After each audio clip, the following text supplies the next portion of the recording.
네, 이번 주차는 11주차입니다. 이번에 해야 되는 건 이제 Z 변환이라는 거에 대해서 이제 우리가 공부를 할 거예요. 이 Z 변환은 내용도 좀 어렵고 많은 편입니다. 여러분들이 좀 잘 이해를 부탁드릴게요.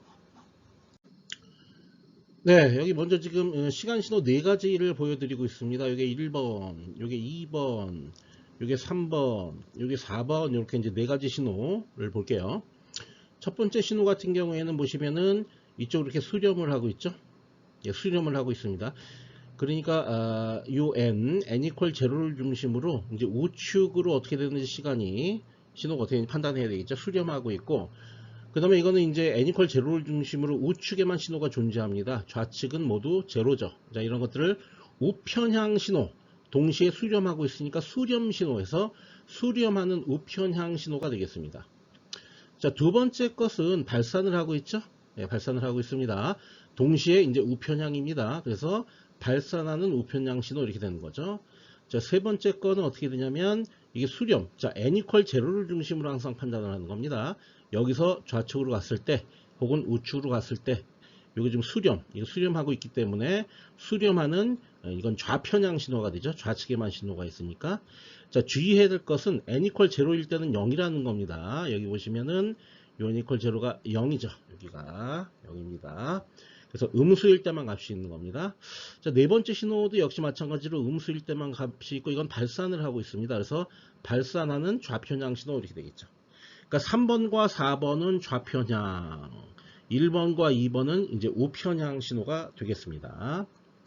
어쨌든 우리가 생각할 수 있는 단방향 신호, 그러니까 양방향 신호 같은 경우에는요, 이 단방향 신호를 잘 조합해서 양방향 신호를 만들어낼 수가 있기 때문에 이 단방향의 네 가지 신호에 대한 Z 변환이 어떻게 되는, G 변환, Z 변환이 어떻게 되는지를 이제 설명을 하면 이제 양방향 신호까지 커버가 가능하겠죠. 어쨌든 이 네 가지가 있습니다. 이 신호가 종류별로 이제 가능한 모든 것을 다 이제 우리가 풀어 쓴 거죠.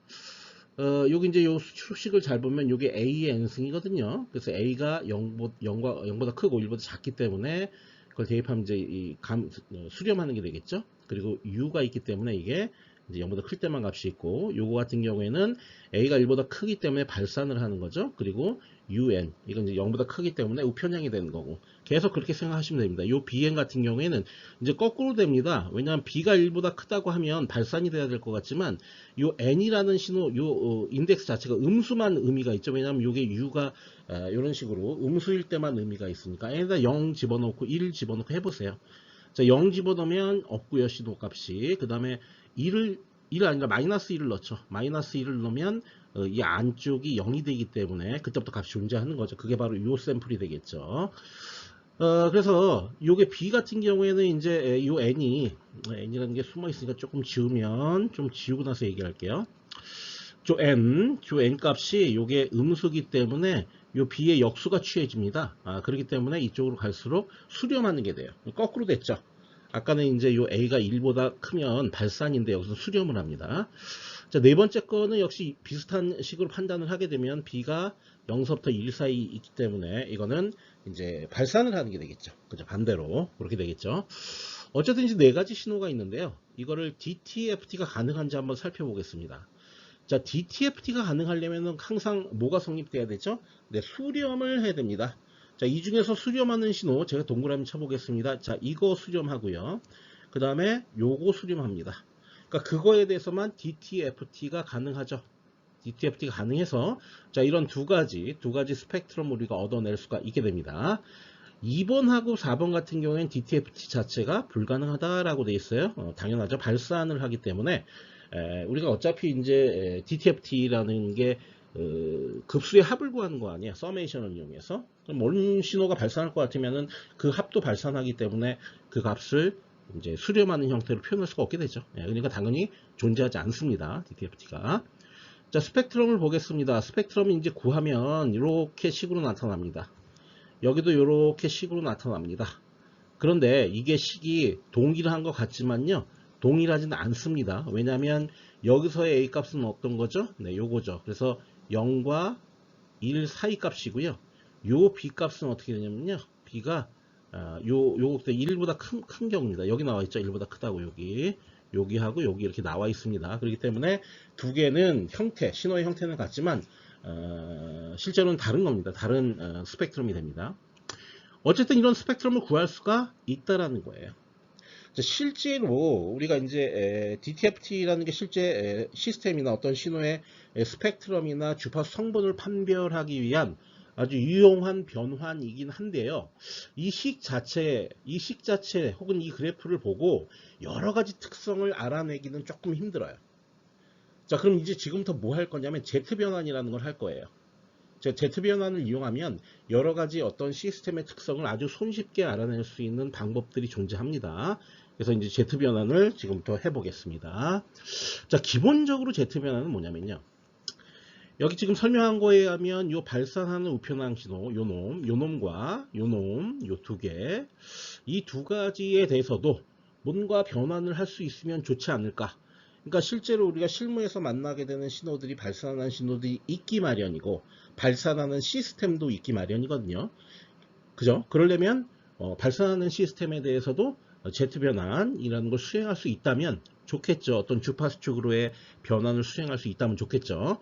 자, 그래서 어떻게 할 거냐면요. 여기 써 있는 것처럼 이렇게 할 겁니다. R에 마이너스 N승을 곱하는 겁니다. 자, 무슨 얘기냐? 원래 XN이 있었는데 이게 뭐 수렴을 하든 발산을 하든 여기다 R에 마이너스 N승을 이렇게 곱하는 거죠. 그러면 얘가 얘가 갖고 있는 어떤 발산의 정도가 있을 거고 이건 수렴이죠. 무조건 요 R에 마이너스 N승은 그 수렴 이렇게 하는 게 있을 거예요. 그러면은 이 두 개, 요놈하고 요놈을 곱했을 때 전체적으로 곱한 신호가 수렴만 된다면, 이거 전체가 수렴을 한다면 그럼 뭔가 DTFT를 구할 수가 있겠죠. 그래서 기본적인 개념은 이겁니다. R에 마이너스 N승을 곱해서 억지 수렴을 시키겠다. 이게 Z 변환의 기본 아이디어가 되겠습니다. 자, 이렇게 한다고 치면 모든 Z 변환 모두, 그러니까 여기 있는 모든 네 가지 1, 2, 3, 4번 신호에 대해서 다 Z 변환이 가능해지게 됩니다. 그럼 이 네 가지 신호에 대한 주파수 성분을 다 관찰을 할 수 있게 된다는 거죠. 자, 그게 이제 첫 번째 Z 변환의 정의가 되겠습니다. Z 변환의 두 번째 정의는 지금 이제 아직 설명은 이제 안 했지만 라플라스 변환. 그러니까 라플라스 변환이라는 게 우리 이제 연속 신호에서 라플라스 변환을 공부를 했을 거예요. 기억나시죠? 자, 거기 라플라스 변환의 평면을 S평면이라고 합니다. S평면. S평면은 직교좌표로 정의되는 어떤 평면인데요. 그 라플라스 변환을 주기적으로 샘플링을 하잖아요. 주기적으로 라플라스 변환식을 샘플링을 시간축에서 하게 되면, 표본화를 하게 되면 그게 Z 변환으로 바뀝니다. 아, 이거 신기한 거예요. 그러니까 결론적으로 Z 변환이라는 건 뭐다? 이산신호의 라플라스 변환이라고 생각하시면 되고요. 그렇게 함으로써 S평면이 Z평면으로 변환되고 직교좌표가 극좌표로 변환되는 그런 효과를 가져올 수가 있습니다. 자, 그런 방식으로 정의되는 Z 변환의 정의를 이제 우리가 두 번째 Z 변환의 정의라고 제 교재에서는 그렇게 표현을 했습니다. 어쨌든 Z 변환을 정의하는 방법은 여기 있는 것처럼 R에 마이너스 N승을 곱하는 방법, 그 다음에 라플라스 변환을 표본화하는 방법, 이 두 가지에 의해서 식이 정의가 될 수가 있습니다. 자, 어쨌든 이 방식, 이 Z 변환을 이용해서 여기서 제시했던 네 가지 신호에 대해서 각각, 자, 첫 번째 거 Z 변환, 두 번째 거 Z 변환, 세 번째 거 Z 변환, 네 번째 거 Z 변환을 각각 수행을 하게 됩니다. 자, 그 결과가 어떻게 되는지 여기서 관찰을 한번 해보겠습니다. 먼저 Z 변환식이 이렇게 됩니다. 요건 요렇게 되고요. 이건 이렇게 되고요. 요건 요렇게 됩니다. 네 개가 어때요? 다 똑같아요. 이러면 안 되지 않아요? 왜냐하면 시간 신호하고 Z 변환하고 1대1 대응돼야 Z 변환을 의미 있는 식으로 써먹을 수 있지 않겠어요? 만약에 식으로 이렇게 떨렁 주어졌는데 이게 원래의 시간 신호가 뭐였는지 4개 중에 하나가 헷갈리기 시작하면 그럼 문제가 되는 거죠. 그래서 이게 같으니까 상당히 문제가 됩니다. 그런데 사실 이제 나중에 보시면 알겠지만 아까 그런 말을 했어요. 요 XN이랑 RN을 곱했을 때 이 곱한 최종 결과가 수렴을 해야 된다. 그게 수렴을 하는지 마는지는 요 R에서의 요 R 값이 어떤 값이냐에 따라 달라집니다. 저게 뭐 0보다 크거나 1보다 크거나 1보다 작거나 이런 여러 가지 조건에 의해서 이 전체가 수렴을 할 수도 있고 발산을 할 수도 있는 겁니다. 아시겠죠? 무슨 얘기인지? 네. 그렇기 때문에 저 R이 존재하는 범위가 어디냐에 따라서 지금 이 첫 번째 요놈 같은 경우에는 수렴 영역이 여기 보시는 것처럼 ROC로 제시되어 있습니다. ROC. 요 ROC가 Region of Convergence라고요. 차차 공부할 텐데 수렴하는 영역을 의미해요. 그게 Z가 A보다 이제 크면 되는 겁니다. Z는 반지름이거든요. 나중에 보면 아시겠지만 이 Z 평면상의 반지름입니다. 근데 요 A가 앞서 0과 1 사이, 자 요겁니다. 요거 0과 1 사이라고 했기 때문에 1보다 작습니다. 그러니까 단위원 내에 있다는 거죠. 그 내에서 요 바깥쪽을 의미하죠. Z가 A보다 커야 되니까. 자, 요걸 ROC라고 부르는 겁니다. ROC. 수렴 영역 이렇게 되는 겁니다. 수렴 영역. 자, 이거는 어떻게 되냐? 이건 똑같이 R이 A보다 큽니다. 근데 A가 여기 다른 색깔로 표시해 볼게요. 여기 있습니다. 여기 A가 1보다 큽니다. 여기 A가 1보다 크죠. 그러니까 그걸 여기다 이렇게 적용하면 단위원 내부에 있어야 되겠죠. 그래서 여기 보시면 단위원 내부가 아니라 죄송합니다. 단위원의 이제 바깥쪽에 있어야 되겠죠. 이렇게 바깥쪽에 요게 이제 A죠. 요 안쪽에 있는 게 단위원입니다. 그거보다 바깥쪽에 있어요. 그거의 외부입니다. 그거의 외부. 요게 ROC죠. 자, 무슨 얘기냐면 ROC를 각각 구해보면 다 다르다는 거야. 자, 여기서 ROC를 구하는 방법이나 이런 거 혹은 Z변환의 방법에 대해서는 고민할 필요 없어요. 지금 개념적으로 얘기하려고 하는 거니까. 그런 거 알 필요 없습니다. 이제 차차 공부할 겁니다. 어쨌든 ROC가 수렴 영역이 다 다르다는 거야. 그러면 이런 식으로 변환하는 걸 양방향 Z 변환이라고 하는데 동일한 Z 변환 결과가 나오지만 ROC가 다르기 때문에 충분히 그 식들을 구분할 수 있다라는 결론이에요. 그게 양방향 Z 변환입니다. 그게. 그래서 양방향 Z 변환에 대해서 먼저 공부를 할 겁니다. 자, 그 중에서 지금 우리가 실무에서 만나게 되는 대부분의 신호는 어떤 신호냐면 인과 신호거든요. 자, 그러면 이 네 개 중에 너무 지저분하게 있으니까 좀 지울게요. 자, 이 네 개의 신호가 있는데요. 이 네 개의 신호 중에 인과 신호는 뭐만을 얘기해요? 예, 위에 있는 1, 2번 요 두 개만 인과 신호죠. 이거만 인과 신호입니다. 그죠? 이 좌편향 신호는 전부 다 어떻다? 비인과 신호죠. 자, n이 0보다 작을 때 샘플이 존재하면 안 되죠. 그러면은 그거는 비인과 신호입니다. 실질적으로는 인과 신호만 의미가 있기 때문에 굳이 이렇게 양방향 변환을 하지 않고 단방향. 자, 단방향이라는 건 n이 0보다 크거나 같을 때만 그때만 변환을 취하는 겁니다. 그게 단방향 변환이에요. 이따 얘기할 테지만. 자, 그렇게 하면 이 두 개는 나오지가 않죠. 이 위에 있는 요 두 개만 나오겠죠. 요 두 개만 다시 따로 그렸습니다. 이렇게 그렸습니다. 자, 요것도 ROC가 J가 0보다 크고 이것도 ROC가 0보다 큽니다. 그 다음에 Z 변환식도 같지요. 근데 이게 같지가 않아요. 왜냐하면 아까도 말씀드린 것처럼 요 A의 실제 값이 원래 시간 신호에서 여기서는 요렇게 됐었죠. 0과 1 사이. 그죠? 여기서는 A가 1보다 컸죠. 이렇게. 그게 요렇게 되고 요렇게 되는 거기 때문에 사실은 이게 다릅니다. 그죠? 요 A 값이. 그렇기 때문에 요 두 개의 식이 같지 않아요. 요 두 개의 식이 같지 않습니다. 자, 여기서도 마찬가지예요. 이 두 개의 식은 같지 않아요.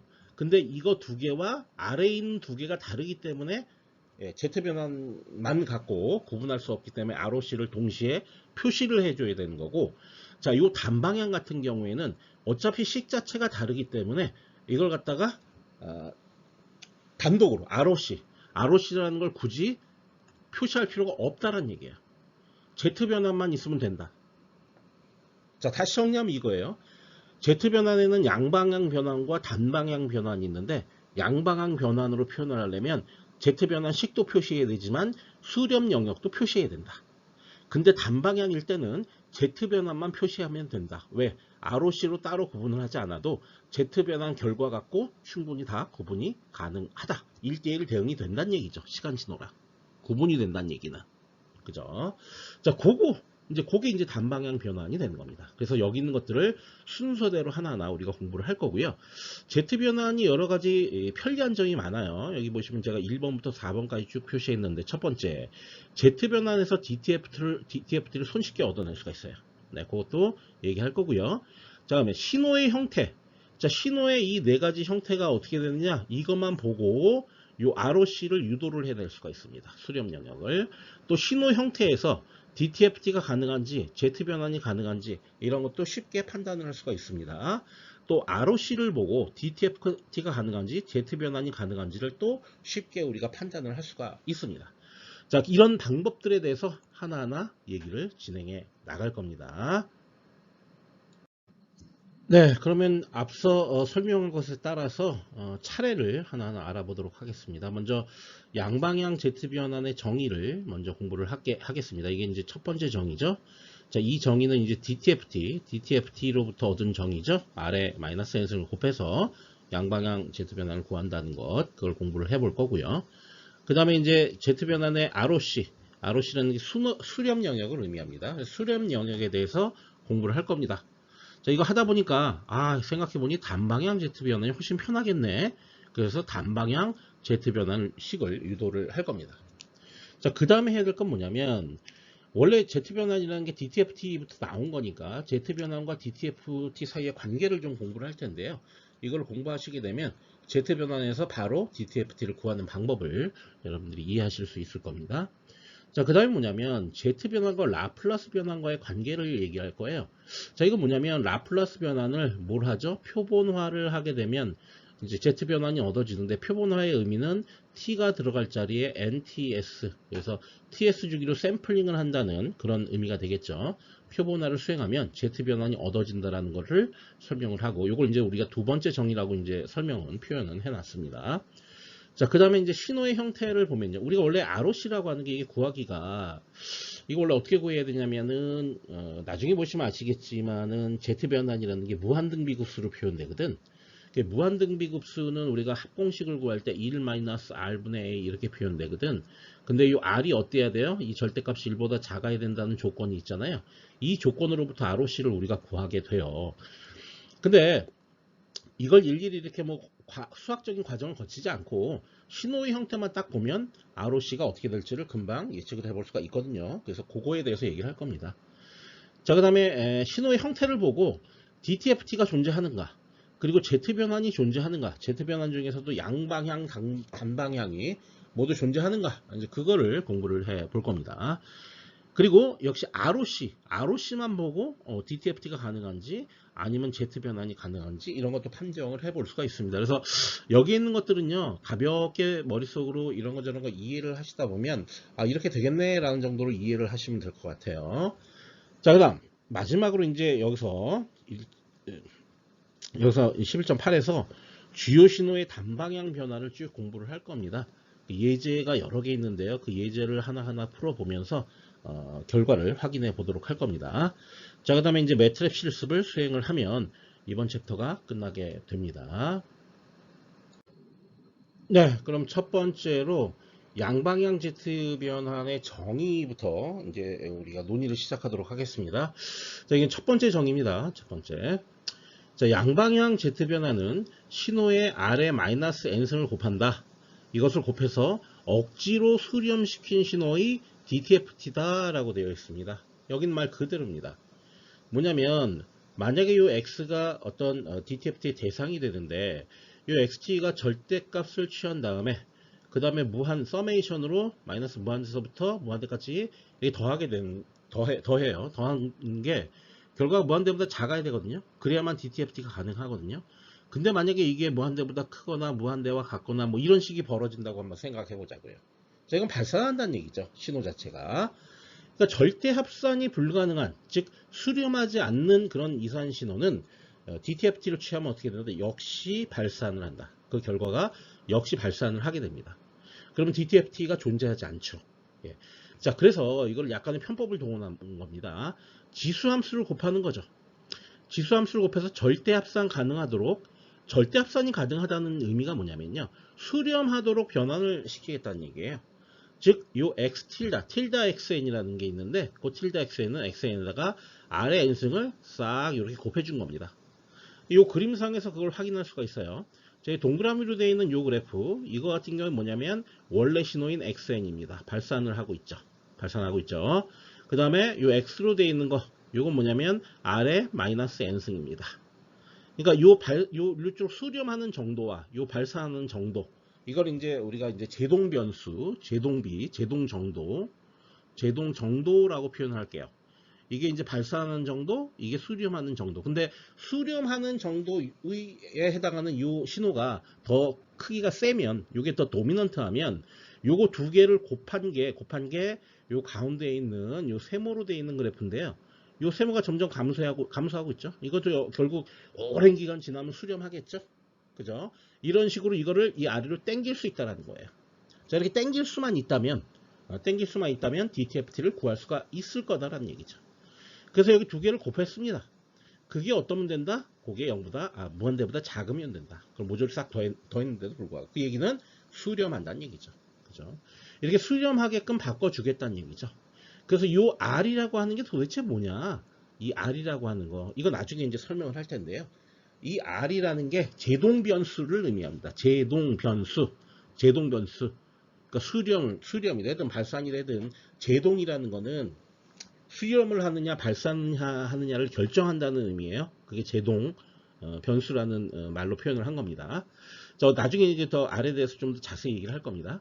자, 그리고 수렴성이 확보된 신호의 DTFT를 구하자는 거죠. 그럼 뭐냐면 이겁니다. 이게 아까 수렴성이 확보된 신호였고요. 이걸 풀었으면 이렇게 되는데 아까 요 아래 마이너스 n승은 이쪽에 붙어 있던 거를 이제 익스포넨셜 쪽으로 붙입니다. 이렇게 붙이면 요거는 아래 익스포넨셜을 공통 이렇게 아래로 뽑고 그 다음에 이렇게 써야 되죠. 아래 익스포넨셜 j 오메가까지 써야 되죠. 자, 이렇게 한 다음에 마이너스 n승 이렇게 쓰겠다는 거죠. 요걸. 그럼 이렇게 얻어지겠다는 거죠. 이해되시죠? 네. 자, 그렇게 된 다음에 요 놈을 어떻게 바꿀 거냐? 요 놈을 요렇게 바꿀 거라는 거죠. 이렇게 z의 마이너스 n승으로. 그러니까 요 안에 있는 게 z가 되는 겁니다. 아래 익스포넨셜 j 요렇게 되는 거죠. 이해하시겠죠? 자, 근데 이거의 형태가 뭔가요? 이거의 형태는 뭐냐면요. 원래 우리가 S평면이라고 했던 거, X평면이라고 S평면, 라플라스 변화는 S평면. 이게 여기가 시그마고 여기가 J오메가입니다. 자, 이건 뭡니까? 주파수고, 이건 뭡니까? 제동변수입니다. 이게 제동변수예요. 그죠? 그러니까 요 놈에 의해서 발산하느냐 아니면 수렴하느냐가 결정이 되고 요 오메가에 따라서 신호의 진동 정도의 빠르기가 어떠냐가 결정이 되는 거예요. 이게 뭘로 바뀐다는 거예요? 네, 이건 직각좌표계입니다. 이거 쓰면 이제 시그마 플러스 j 오메가 요걸로 결정이 되는 거죠. 이건 직각좌표계 표현 방법이고요. 이거를 이렇게 갖고 요렇게 그런 다음에 여기가 시그마고 여기가 j 오메가인 건 맞는데 이렇게 했을 때 요 반지름이 r이고요. 그 다음에 요 각도가 오메가가 됩니다. 이렇게 변환됩니다. 이렇게. 자, 이렇게 변환되는 게 바로 요거죠. 이거 뭐냐면 극좌표입니다. 극좌표. 그러니까 이런 복소평면을 직각좌표로 표현하면 그게 S평면이 되는 거고 극좌표로 표현하면 Z평면이 되는 거예요. 그 Z평면 상에서 어떠한 위치에 신호가 존재하는지를 보고 여러 가지 신호의 특성을 알아낼 수 있게 됩니다. 그런데 그건 나중에 이제 얘기할 거고요. 어쨌든 중요한 거는 Z equal R exponential J 오메가라는 사실 잘 알아두시기 바랍니다. 근데 사실은 그럼 Z변환의 실체가 뭐냐? 사실 Z변환의 실체는요. 무한 등비급수의 합입니다. 지금 이게 이제 xn이 이렇게 주어져 있죠? xn이 이쪽은 3분의 1의 n승이에요. 그럼 저거는 감쇄하는 형태죠. 이렇게 원래 이산신호니까 이렇게 그려야 되는데 그냥 연속신호로 그린 겁니다. 이거 3분의 1의 n승이고요.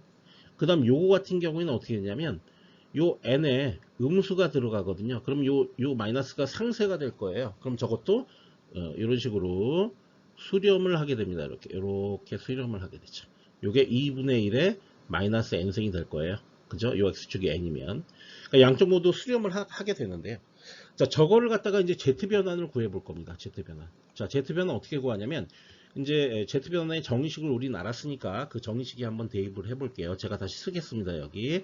요렇게 하면 되는 겁니다. 마이너스 무한대서부터 무한대까지 xn 이제 주어져 있고요. 요거에 z의 마이너스 n. 자, 요거를 구하면 되는 겁니다. 이해하시겠죠? 자, 그럼 요 x에는 뭐가 들어가는 거예요? 요 앞에 있는 이게 들어가 줘야 되죠. 쭉 와서 여기로 들어가 줘야 되죠. 이렇게 들어가 주게 되면은 저게 어떻게 식이 되냐면 일단 플러스 자, n이 0일 때 이게 0 넣으면 되는 거죠. n이 0일 때 여기다가 0을 넣게 되니까 1입니다. 그리고 여기다가도 0 넣게 되니까 1입니다. 그래서 1이 하나 살아있고요. 자, 그 다음은 어떻게 되냐. n에다 이제 1을 넣겠습니다. 자, 여기다가 1을 넣겠습니다. 1. 그러면 요것도 1이 들어가고요. 그 다음에 여기에도 1이 들어갑니다. 1 들어가면 3분의 1. 그 x에는 3분의 1이고요. 요거는 z의 마이너스 1승이 됩니다. 그래서 3분의 1에 z 마이너스 1승이 됩니다. 자, 2를 넣으면 제가 일일이 넣지는 않겠지만 3분의 1에 z의 마이너스 2승이 됩니다. 이런 식으로 계속 가죠.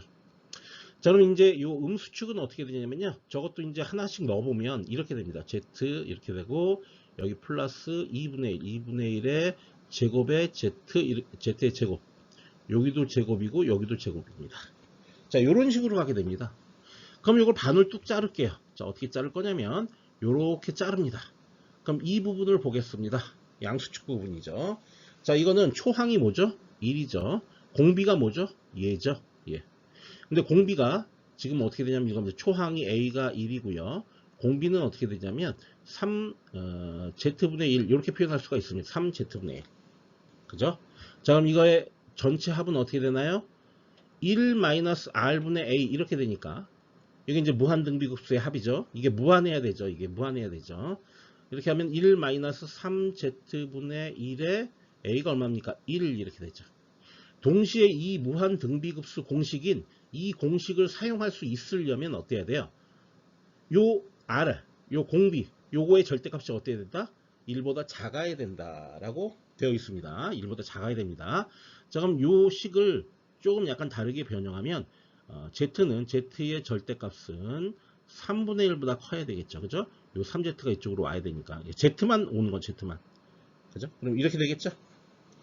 뭐 3분의 1은 상수니까 어차피 양수라는 게 보장되니까 절대값 보호가 빠지게 되고. 그죠? 요 범위 내에서는 어떻다? 이게 수렴한다. 왜? 공비가 1보다 작기 때문에.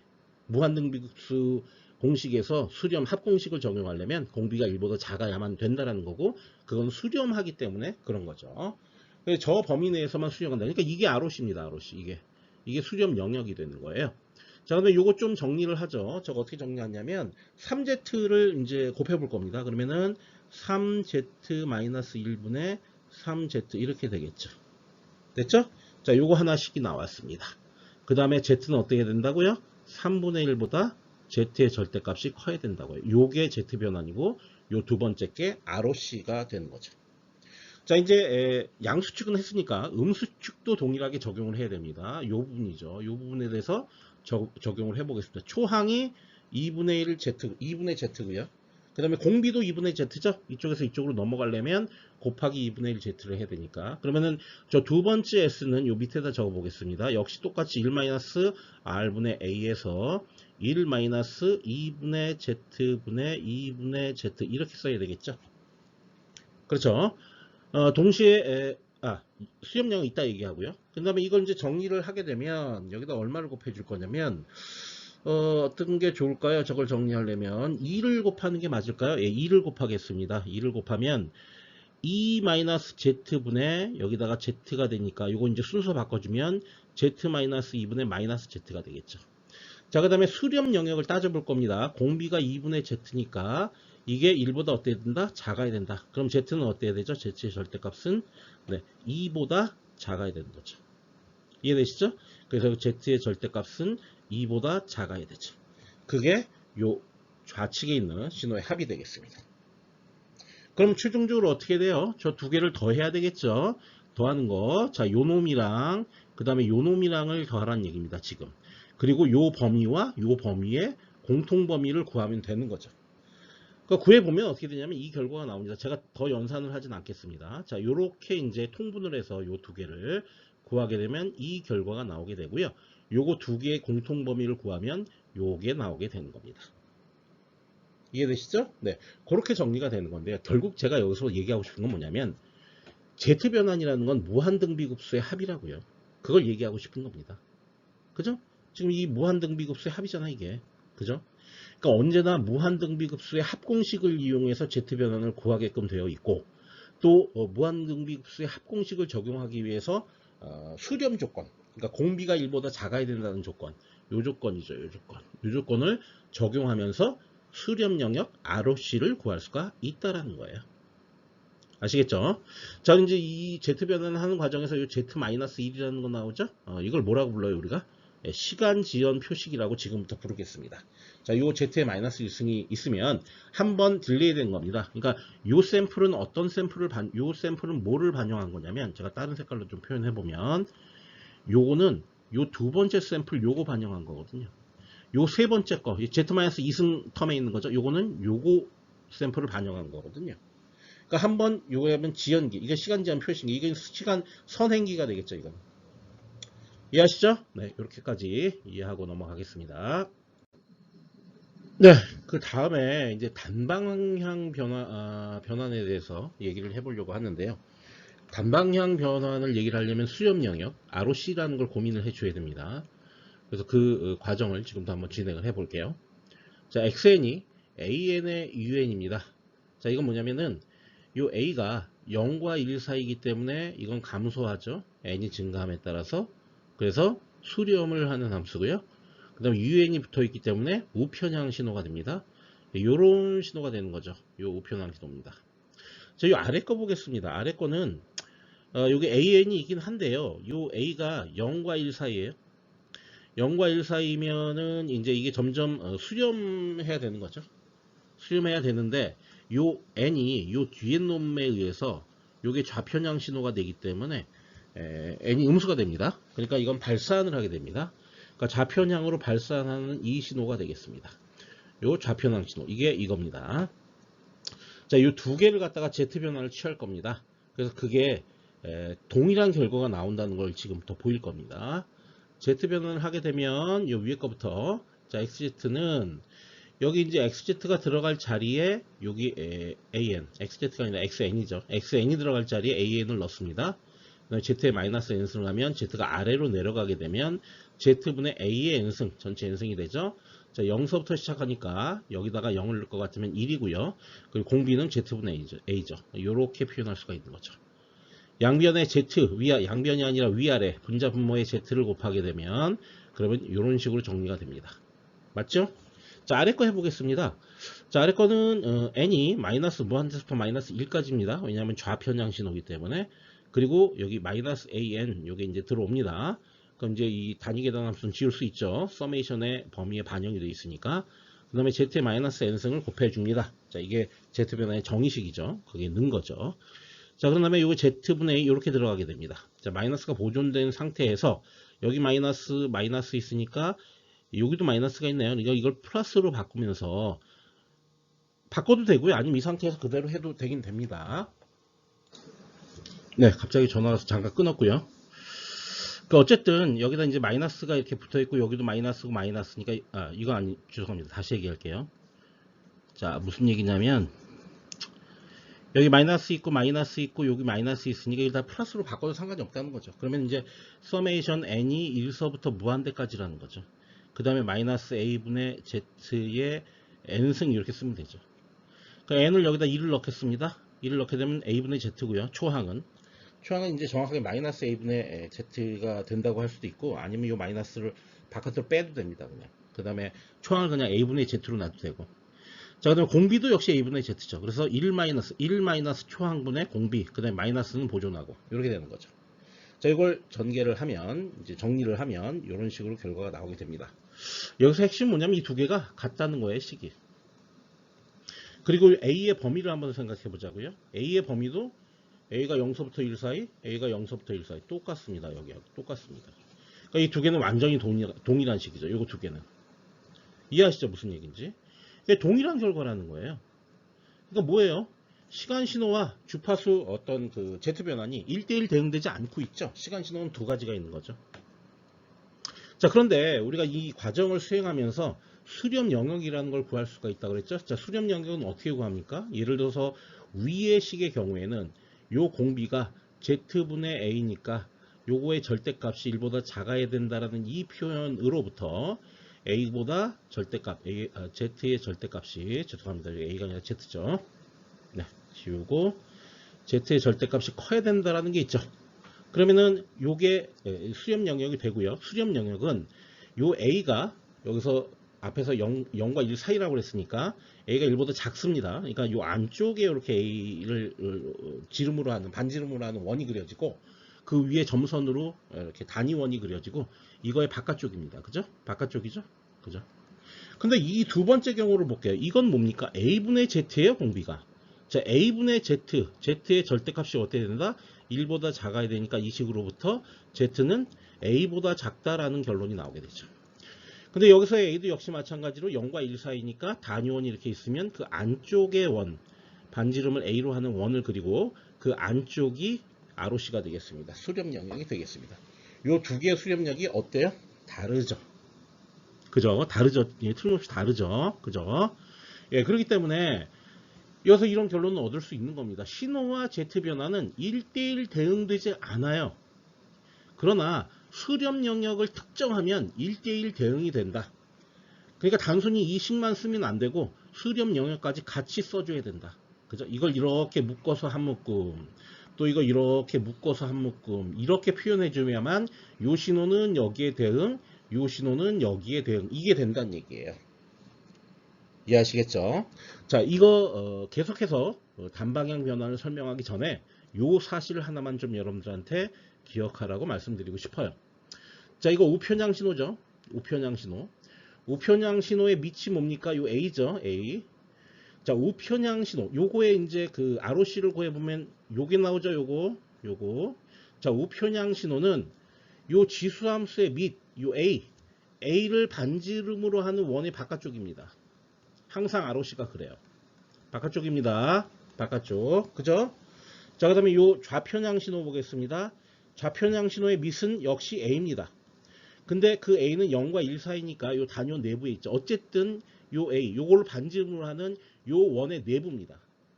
그러니까 우편향 신호는 원의 바깥쪽, 좌편향 신호는 원의 안쪽, 이렇게 되는 거죠. 이해하시죠? 항상 저렇게 수렴 영역이 그려지게 됩니다. 항상. 이제 그거의 어떤 논리적인 이유는 조금 이따 더 설명하겠는데요. 어쨌든 이렇게 무조건 머릿속에 넣으셔야 됩니다. 우편향 신호는 지수함수의 밑을 반지름으로 하는 원의 바깥 영역, 그 다음 좌편향 신호는 지수함수의 밑을 반지름으로 하는 원의 안쪽 영역, 이렇게 이제 여러분들 머릿속에 넣어 두시면 됩니다. 자, 그래서 계속적으로 시간 신호와 Z 변환을 1대1 대응시키는 방법이 뭐가 있을까? Z 변환하고 ROC를 같이 표현하는 거죠. 이게 바로 양방향 Z 변환입니다. 이게. 근데 이 양방향 Z 변환은 별로 사용하지 않아요. 왜냐하면 우리가 사용하는 대부분의 신호는 인과 신호이기 때문에 우편향 신호만 주로 우리가 Z 변환을 수행을 하게 됩니다. 좌편향 신호나 같은 좌편향된 어떤 샘플들이 포함된 신호는 우리는 이제 활용하지 않죠. 그러니까 대부분의 인과 신호만을 활용하기 때문에 우편향 신호에 대해서만 변환을 정의한다. 앞서 두 개의 신호가 있었습니다. 위에 게 우편향, 아래 게 좌편향이었죠. 자, 우편향 신호 같은 경우에는 이제 그 좌편향 신호는 이제 포기를 하고 우편향 신호만 사용한다 그러면 우리가 굳이 ROC를 갖다가 따로 표기할 필요가 없죠. 왜냐하면 하나밖에 없으니까 Z 변환은 우편향 신호의 Z 변환밖에 없으니까 좌편향 신호의 Z 변환은 포기하잖아요. 그죠? 그러니까 뭐 행여나 역변환을 해서 Z 변환의 시간 신호, 대응되는 시간 신호가 두 가지가 나온다 그래도 하나는 우편향이고 하나는 좌편향이 나올 텐데 좌편향 무시라고 우리는 우편향까지 갖고만 얘기할 거니까. 자, 그럴 경우에는 ROC를 표시할 필요가 있다 없다? 없죠. 그럴 때는. 그죠? 충분히 ROC를 우리가 표기하지 않아도 1대1 대응시킬 수가 있습니다. 시간 신호하고 Z 변환하고. 자, 양방향 변화는 어떻게 정의가 되냐면요. 이렇게 정의가 됩니다. 여태까지 우리가 봐왔던 식이고요. 단방향 변화는 다를 게 없고요. n이 0부터 시작한다는 것만 다릅니다. 여기는 n이 마이너스 무한대부터 시작하잖아요. 그죠? 그것만 다르고 똑같습니다. 뭐 당연하죠. 왜냐하면 이 xn이 인과 신호기 때문에 n이 0서부터만 값이 존재하죠. 그러니까 n이 0서부터 클 때만 우리는 고민을 해주면 됩니다. 변환 가능 신호는 좌편향, 우편향 신호 모두를 대상으로 하고 단방향은 우편향 신호인 인과 신호만을 대상으로 한다. 그죠? ROC 표시 여부, XN과 XZ가 1대1 대응되지 않아요. 그렇기 때문에 ROC를 표시해서 구분을 해줘야 되고요. 자, 여기서 xn과 xz가 1대1 대응됩니다. 아까 또 말씀드린 것처럼 우편향이 하나 나오고 좌편향이 하나 나오는데 좌편향은 어떻게 하겠다? 무시. 그런 건 없다고 보겠다. 그러니까 우편향으로만 대응시키면 1대1 대응이 된다. 따라서 ROC를 별도로 표시할 필요가 전혀 없다라는 거고요. 자, 역변환식은 어떻게 되냐면 이렇게 됩니다. 근데 우리 양방향 변환을 쓰지도 않을 건데 역변환식까지 외울 필요가 없죠. 예, 저거 알 필요 없어요. 단방향 변환을 그럼 역변환하는 건 어떠냐? 이거는 정식을 활용하지 않고요. 몇 급수나 부분분수 변환을 이용해서 우리가 역변환을 수행을 하게 되거든요. 그러니까 이것도 그때 가서 한 방식에 대해 설명을 해 드릴 겁니다. 네, 이제 말씀드리려고 하는 거는 이제 우리가 과거에 양방향 제트 변환이라는 걸 얘기했었고 단방향 제트 변환을 얘기를 했죠. 그리고 ROC 수렴 영역이라는 것을 추가적으로 얘기를 했습니다. 그런데 우리가 양방향 제트 변환을 정의할 때 DTFT로부터 정의를 했죠. 그거에서 R에-n승을 곱해갖고 그거를 DTFT를 취한다. 이제 그런 얘기를 했습니다. 그렇게 되면 제트 변환의 정의식이 얻어질 수 있게 되고요. 그 정의식이 여기 있는 것처럼 식으로 이렇게 표현이 되는 겁니다. 그죠? 이게 정의식이죠. 어쨌든 그럼 지금부터 얘기할 건 뭐냐면 제트 변환하고 그럼 DTFT랑은 어떤 관계가 있느냐? 사실 더 정확히는 Z 변환 결과식에서 DTFT를 유도를 할 수 있겠느냐에 대한 얘기예요. 결과는 매우 심플합니다. 뭐냐면 그냥 이 식대로 해주면 됩니다. 이 식은 뭐냐면 이 Z가 들어갈 자리에 익스포넨셜 J오메가를 넣어주면 된다는 얘기예요. 그러면은 X오메가라는 걸 구할 수가 있습니다. 자, 그러면 왜 이렇게 되냐면 X오메가 같은 경우에는 여기 고유 벡터로 사용되는 게 익스포넨셜 마이너스 J오메가이잖아요. 근데 여기서 고유 벡터, 그러니까 Z 변환에서 고유 벡터로 사용되는 건 Z의 마이너스 n승이거든요. 근데 이 Z가 뭐였어요? 이거였잖아, 이거. 그죠? 요 R도 들어가 있는 거죠. 요 R이 만약에 빠져버리면 어떻게 되는 거예요? 그럼 다시 DTFT가 되는 거죠. 이해하시죠? 그죠?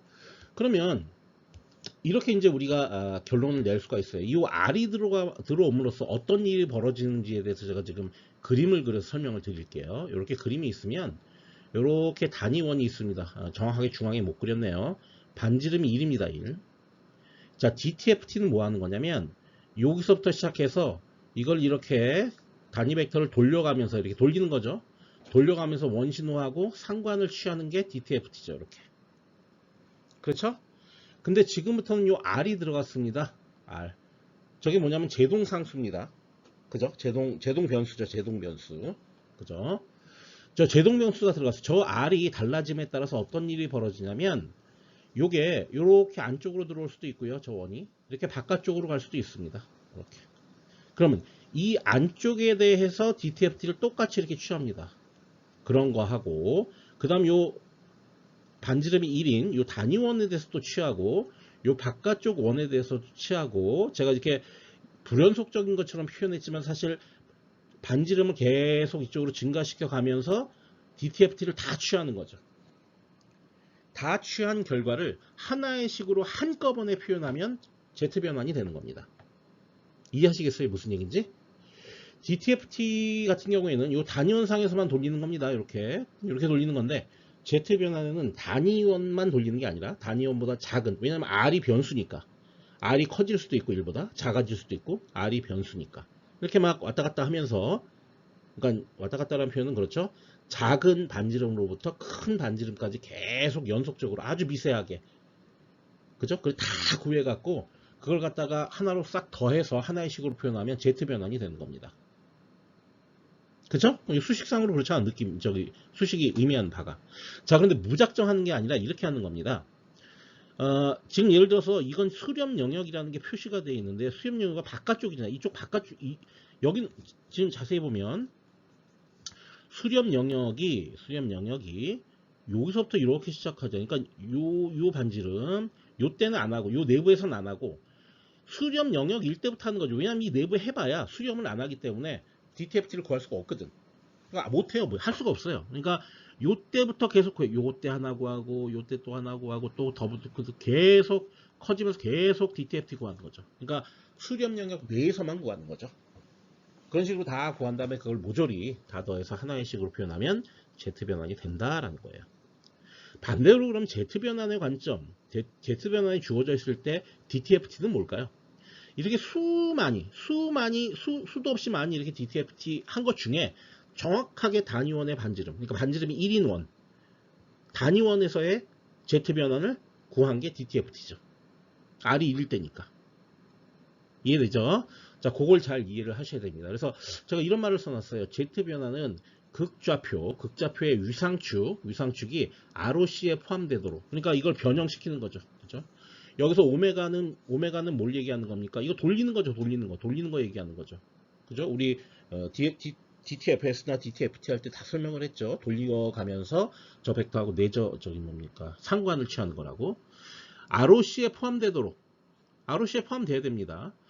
이 ROC에 포함된다는 얘기는 시간 신호가 수렴하는 거에 대해서만 해야 되죠. ROC에 포함되지 않는 거에 대해서 굳이 DTFT를 취할 필요가 없죠. 어차피 결과값이 안 나오니까. 수렴하도록 원의 반지름 축 R을 변화시켜가면서 DTFT를 무한히 수행하는 것을 한꺼번에 표현한 거다. 그게 Z 변환이다 라는 거예요. 그죠? 자, 식으로 조금 더 우리가 그 이유를 알아보겠습니다. 요 익스포넨셜하고 요 놈의 차이는 R이 1이냐 아니냐. 즉 여기서 R이 1이라는 거죠.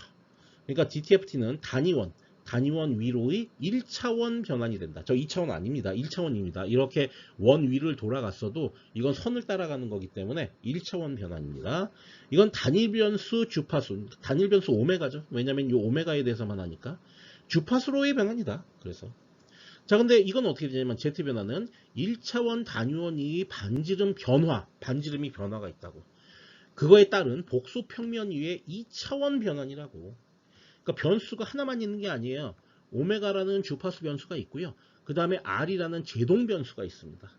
저 R이 뭐냐에 따라서 시간 신호가 수렴하느냐 발산하느냐 이런 것까지 포함하는 거죠.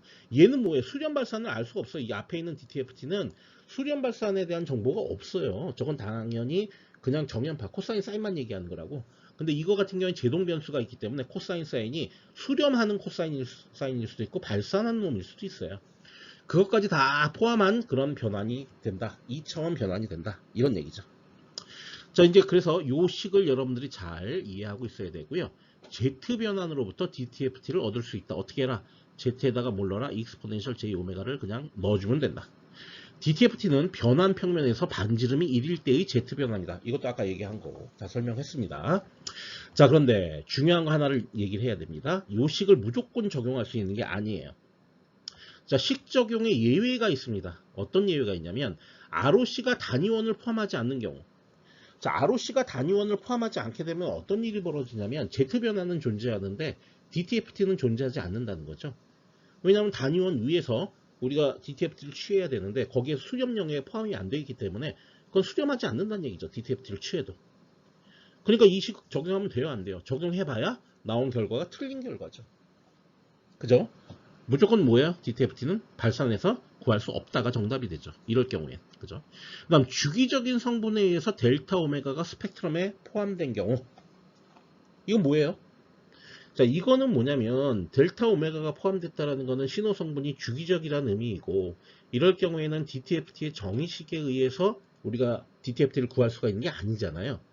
다른 간접적인 방법을 이용하게 되잖아요. 근데 지금 우리가 유도한 이 수식은 뭐 갖고 유도한 거예요? 다 정의식 갖고 유도한 거예요. 그러니까 적용할 수가 없죠. 그죠? 예, 그걸 잘 알아두셔야 됩니다. 자, 그래서 제가 여기 그림을 여기 두 개를 가져왔는데, 여기 그림을 보시면 이 첫 번째 그림, 요게 이제 ROC인데, ROC가 단위원을 포함 안 하고 있기 때문에, 아까 이거의 DTFT 결과가 뭐였냐면 이거였습니다. Z-A분의 Z. 이거였는데, 요 Z에다가 익스포넨셜 J 오메가를 넣어서 DTFT를 구할 수 있다, 없다? 안 된다, 이거는. 자, 이건 어떻게 되죠?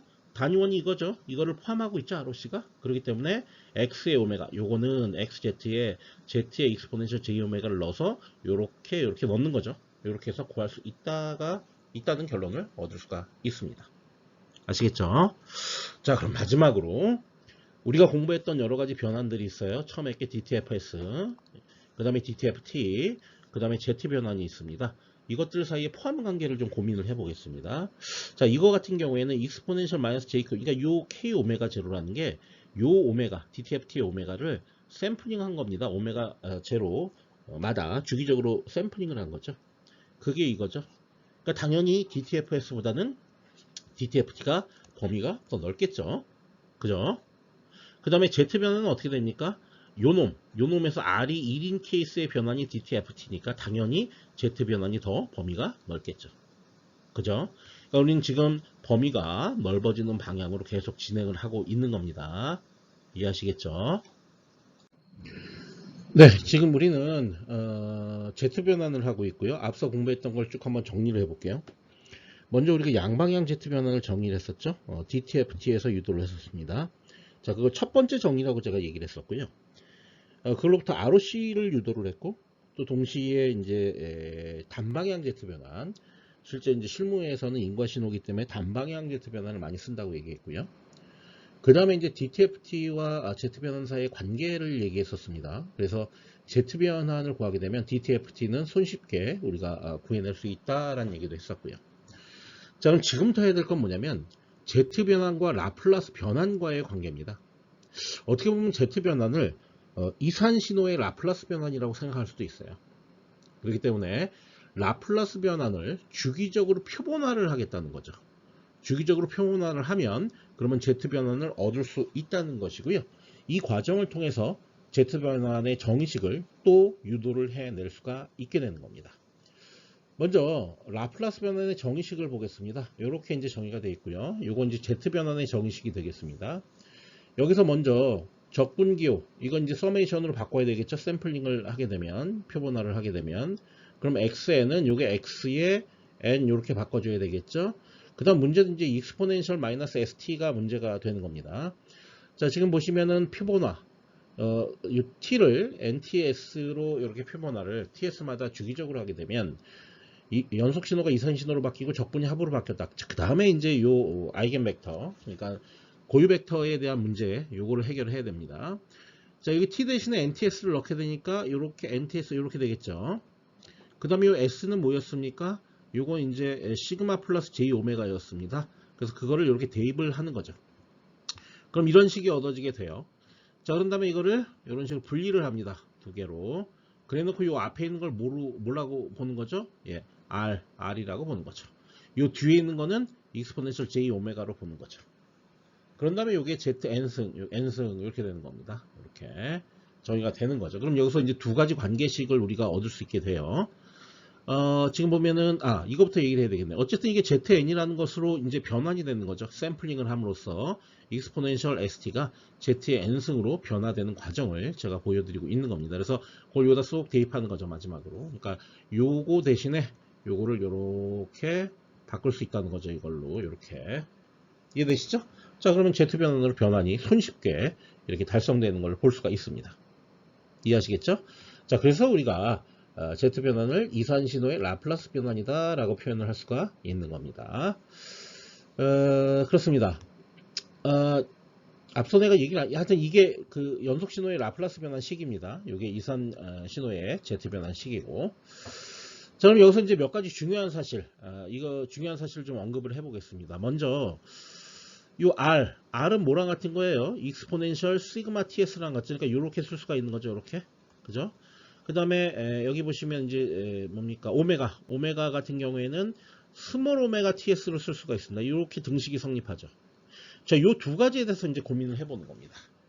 여기서 스몰 오메가는 뭘 얘기하냐면 연속 시간 주파수를 의미하죠. 그 라지 오메가는 뭘 의미하죠? 이산 시간 주파수를 의미하죠. 요 두 개의 물리적 의미는 조금 다르죠. 연속 시간 주파수는 1초당 회전한 라디안 횟수, 라디안 각을 얘기하는 거고, 이산 신호 주파수는 샘플, 그러니까 그 샘플 간의 회전한 라디안 각의 크기를 얘기하는 거, 약간 다르죠. 자, 그럼 요걸 보겠습니다. 이건 뭐냐면 요 시그마가 뭐냐면 연속 시간의 제동 변수입니다. 제동 변수라는 게 뭐냐면은 발산하느냐 수렴하는 거냐를 결정하는 그런 변수가 됩니다. 요 시그마가. 그 다음에 이산 시간의 제동 변수, R은 요 감마라고 표시하기도 하는데, 감마는 이산 신호의 제동 변수가 됩니다. 그죠? 요거 사이에는 익스포넨셜 관계가 있다라는 사실을 우리가 알 수가 있죠. 그죠? 요거 잘 알아두셔야 됩니다. 저는 앞서 연속해서 지금부터 얘기할 건 뭐냐, 그 슬라이드에서 얘기했던 거는 어쨌든 라플라스 변환을 샘플링 하면은 Z 변환이 얻어진다는 사실은 알게 됐었고, 자, 그러면은 라플라스 변환에서 S평면은 Z변환에서 어떤 평면으로 바뀔 거냐에 대한 얘기를 할 거예요. 결론은 아주 심플해요. Z평면이라는 걸로 바뀌어요. Z평면이라는 걸로 바뀌는데 그 Z평면으로 바뀌어가는 과정에 대해서 지금 설명을 하겠다는 거예요. 지금 요거까지는 앞서 얘기했던 거고요. 그럼 이거 한번 볼게요. 요거는 요 오메가라는 게 샘플링을 하면서 라지 오메가로 바뀌죠. 표본화를 하면서. 이거는 우리가 그 전에도 공부를 계속 해왔지만 S평면의 J오메가 축이라는 게 지금 이 그림상에서 요게 S평면이고 이게 Z평면이거든요. 여기서 2파이 단위, 또 2파이, 또 2파이, 2파이. 이게 계속 반복된다는 거죠. 이거 얘기했었잖아요. 샘플링 주파수 간격으로 계속 반복된다. 근데 이산신호의 샘플링 주파수는 어떻게 되냐면요. 오메가는 보통 어떻게 되죠? 네. 2파이 오버 t가 되잖아요. 이게 주기잖아요. 샘플링 주기. 샘플링 주기를 무조건 1초로 본다고 그랬죠? 그러니까 오메가는 항상 2파이가 됩니다. 주파수는. 그죠? 그러니까 Z평면에서 2파이마다 반복된다. 자, 그 얘기는 무슨 얘기냐면 이 영역도 나중에 보시면 어떤 Z평면의 어떤 영역으로 매핑이 되고 요 영역도 중복 매핑이 되고 요 영역도 중복 매핑이 되고 그죠? 스펙트럼이 계속 반복되니까 2파이마다 그죠? 샘플링하면 반복되죠. 그죠? 연비 2주 이거에서 반복되잖아요. 그런 식으로 해서 계속 중복돼서 사상이 된다는 거예요. 그건 이제 나중에 이거에 대해서 좀 더 자세히 얘기를 할 겁니다. 자, 어쨌든 그렇고요. 그 다음에 이제 두 번째 문제에 대해서 또 고민을 좀 해줘야 됩니다. 두 번째 문제는 뭐냐면 요겁니다. R은 익스포넨셜 시그마 TS 요 놈은 예를 들어서 S평면의 좌반면이다. 지금 이 시그마는 뭘 얘기하는 거냐면 요 X축을 얘기하는 거거든요. 그럼 이쪽에 좌반면이라고 하는 건 뭐냐면 시그마가 0보다 작은 케이스를 얘기하는 겁니다. 그럼 여기서 요 시그마가 0보다 작으면 어떤 일이 일어나냐면요. R은 이렇게 됩니다. 익스포넨셜 이게 0보다 작으니까 이제 음수가 되는 거죠. 그러면 이게 분의 1이 되죠. 익스포넨셜 분의 1이 되죠. 역수가 취해지죠. 제가 얘기하는 거 이해하시겠어요? 역수가 취해지죠. 왜냐하면 요 시그마가 0보다 작기 때문에 음수기 때문에 그거는 정확하게 수식으로 쓰면 이렇게 되겠죠. 뭐냐면 이렇게 되겠죠. 1 나누기 익스포넨셜 마이너스 시그마 TS 이렇게 되겠죠. 근데 요 놈은 익스포넨셜이 돼 있기 때문에 크기가 이게 이제 하여튼 이렇게 되겠죠. 이렇게. 그죠? 네. 그 다음에 시그마가 만약에 0보다 크다라고 생각을 해볼게요. 그건 이제 우반면이 됩니다. 우반면 같은 경우에는 어떻게 되냐면 요 시그마가 0보다 크기 때문에 R은 익스포넨셜 시그마 TS가 그대로 유지가 되게 되죠. 그죠? 자, 그럼 요 결과식 두 개를 한번 비교를 해볼게요. 자, 요 놈은 어떻게 되냐면 요 놈은 무조건 이거 전체값, 요 R 전체값이 1보다 작아지게 됩니다. 무조건. 왜냐면 이게 1보다 커지기 때문에. 이거는 어떻게 되나요? 이건 1보다 커지게 됩니다. 왜? 이게 점차가 1보다 커질 거 아니에요. 클 거 아니에요, 1보다. 그죠? 뭐에 이제 익스포넨셜 요게 2. 얼마에 요 시그마가 0보다 크게 되니까 그렇게 되면 이제 1보다 커져 버릴 거예요. 그러면 어떻게 됩니까? 아까 좌반면은 어디에 매핑된다고요? Z평면에서 단위원 내부에 매핑이 된다. 즉, 요 부분은 요 단위원 내부에 매핑이 되고, 요 바깥 부분, 우측 부분, 바깥이 아니라, 요 우반면은 어디에 매핑된다고요? Z평면의 바깥쪽, 단위원 바깥쪽에 매핑이 되게 되는 거죠. 이해하시죠? 근데 매핑이 되면서 어떻게 된다? 중복 매핑이 된다. 중복 매핑. 여기 2파이 단위로 여기만큼 여기 2파이씩 이렇게 딱딱 떼서 이것도 이쪽으로 매핑, 이것도 매핑 그래서 계속 중복으로 매핑이 된다. 그죠? 스펙트럼이 반복되니까 2파이마다. 이해되시죠? 그렇게 해서 이렇게 변환이 됩니다. 자, 그렇게 되면 어떤 일이 벌어지는지 보겠습니다. 최종적으로 이런 과정을 거쳤는데 최종적으로는 어떻게 된다는 얘기냐면 요 안에 있는 내부 요거 2파이 요 y축이 2파이고 그 다음에 요 작은 부분 시그마가 0보다 작은 부분은 내부의 매핑 그리고 이쪽 부분이 또 있겠죠. 이쪽 부분 그리진 않았지만 여기 이제 칠하면 이렇게 되겠죠. 이 부분 얼로 외부로 매핑. 그리고 여기 있는 거 중복 매핑, 이거 중복 매핑 계속 가는 거죠. 그죠? 요거를 쉽게 여러분 머릿속으로 이해하기 위해서 어떻게 하는 게 좋다고요? 네, 이렇게 하면 좋습니다. 어떻게 하냐면 힘을 이쪽 방향으로 줍니다. 그럼 Y축이 이렇게 휘어지겠죠. 더 줍니다. 그럼 휘어지다 못해 이게 원이 되겠죠. 그죠? 그럼 이쪽 좌반면이 원의 내부로 들어가고 우반면은 원의 외부가 되는 겁니다. 그러니까 이쪽으로 힘을 줘서 누른다라고 생각을 하세요. 예, 그렇게 되면 됩니다. 자, 그럼 이제 어느 정도 제가 논리적으로 설명을 했으니까 여기는 말들을 읽어보면서 결론을 내리겠습니다. 평면의 허수축 J 오메가, 그러니까 이 Y축 얘기하는 거죠. 이건 오메가가 마이너스부터 파이까지는 평면의 단위원 위로 변환이 된다. 이 선은 요 단위원 2라고 요거. 그죠? 그 다음에 평면의 좌반면을 2파이마다 반복적으로 자른 띠, 이게 반복적으로 잘랐죠. 이렇게 계속 이렇게 자른다고 했죠. 계속 이거는 Z평면의 단위원 내부에 중복으로 계속 사상이 된다고. 물론 이 평면의 허수축도 범위가 마이너스 파이부터 파이까지, 즉 여기 요놈 요거 또 요 밑에 있는 거 요거 또 요것도 있겠죠. 이것도 중복 사상이죠. 단위원 위로. 예, 그것도 중복 사상입니다. 평면의 우반면을 2파이마다 반복적으로 자른 띠는 이 Z평면의 단위원 외부의 중복 사상. 이쪽 얘기하는 거죠. 이쪽하고 또 여기 자른 거, 요 윗부분 요거하고 이런 건 외부의 중복 사상. 예, 그렇게 된다고요. 예, 그렇게 되겠죠. 네. 그렇게 이제 우리가 정리를 해 볼 수가 있을 것 같습니다. 그럼 요 마지막으로 이걸 읽으면서 정리를 할게요. S평면의 Z오메가 축의 마이너스 J파이부터 플러스 J파이까지가 우측으로 밀리면서 이쪽으로 힘을 준다 그랬죠. 계속 이쪽으로 힘을 줍니다. 힘을 줘서 우측으로 밀립니다. 밀리면서 S평면의 좌반면을 단위원 내부로, 우반면을 단위원 외부로 사상하는 것을, 요 결과를 뭐라고 부른다? G평면이라고, Z평면이라고 부르게 되는 겁니다. 그죠? 제가 Z가 아니라 G라는 용어를 계속 쓰고 싶은데 나도 옛날 사람이라 자꾸 Z라고 하게 되네. 네. G죠. G평면이죠. 네. 그렇습니다. 자, 마지막으로 요거 하나만 좀 얘기를 할게요. 여기 보시면, 그러면 보세요. 이게 이렇게 이쪽으로 밀리면 이렇게 될 거 아니에요. 그죠? 그러니까 구체적으로 요 사각형, 요 띠 외부에 해당하는 요 1, 2, 3, 4가 어디에 매핑되는지를 구체적으로 좀 얘기를 해보겠습니다. 먼저 요 1번 띠, 요 1번 선분, 요거 1번 선분, 요 선분은 요 외부죠, 외부. 요렇게. 외부. 여기죠, 딱. 여기에 매핑되는 거죠. 그죠? 2번은 어떻게 되나? 2번은 요 3번이 이쪽으로 밀리면 이게 원점이 되거든요. 그러니까 정확하게는 이렇게 된 겁니다. 이걸 정확하게 제가 표현을 해볼게요. 자, 어떻게 표현할 거냐면, 여기가 요 1번, 여기서부터 이렇게 시작된다고 볼게요. 이렇게 돌아간다고 볼게요. 그 돌아가는 게 어디냐면 요렇게 돌아가 갖고 여기 원점으로 이렇게 오는 거죠.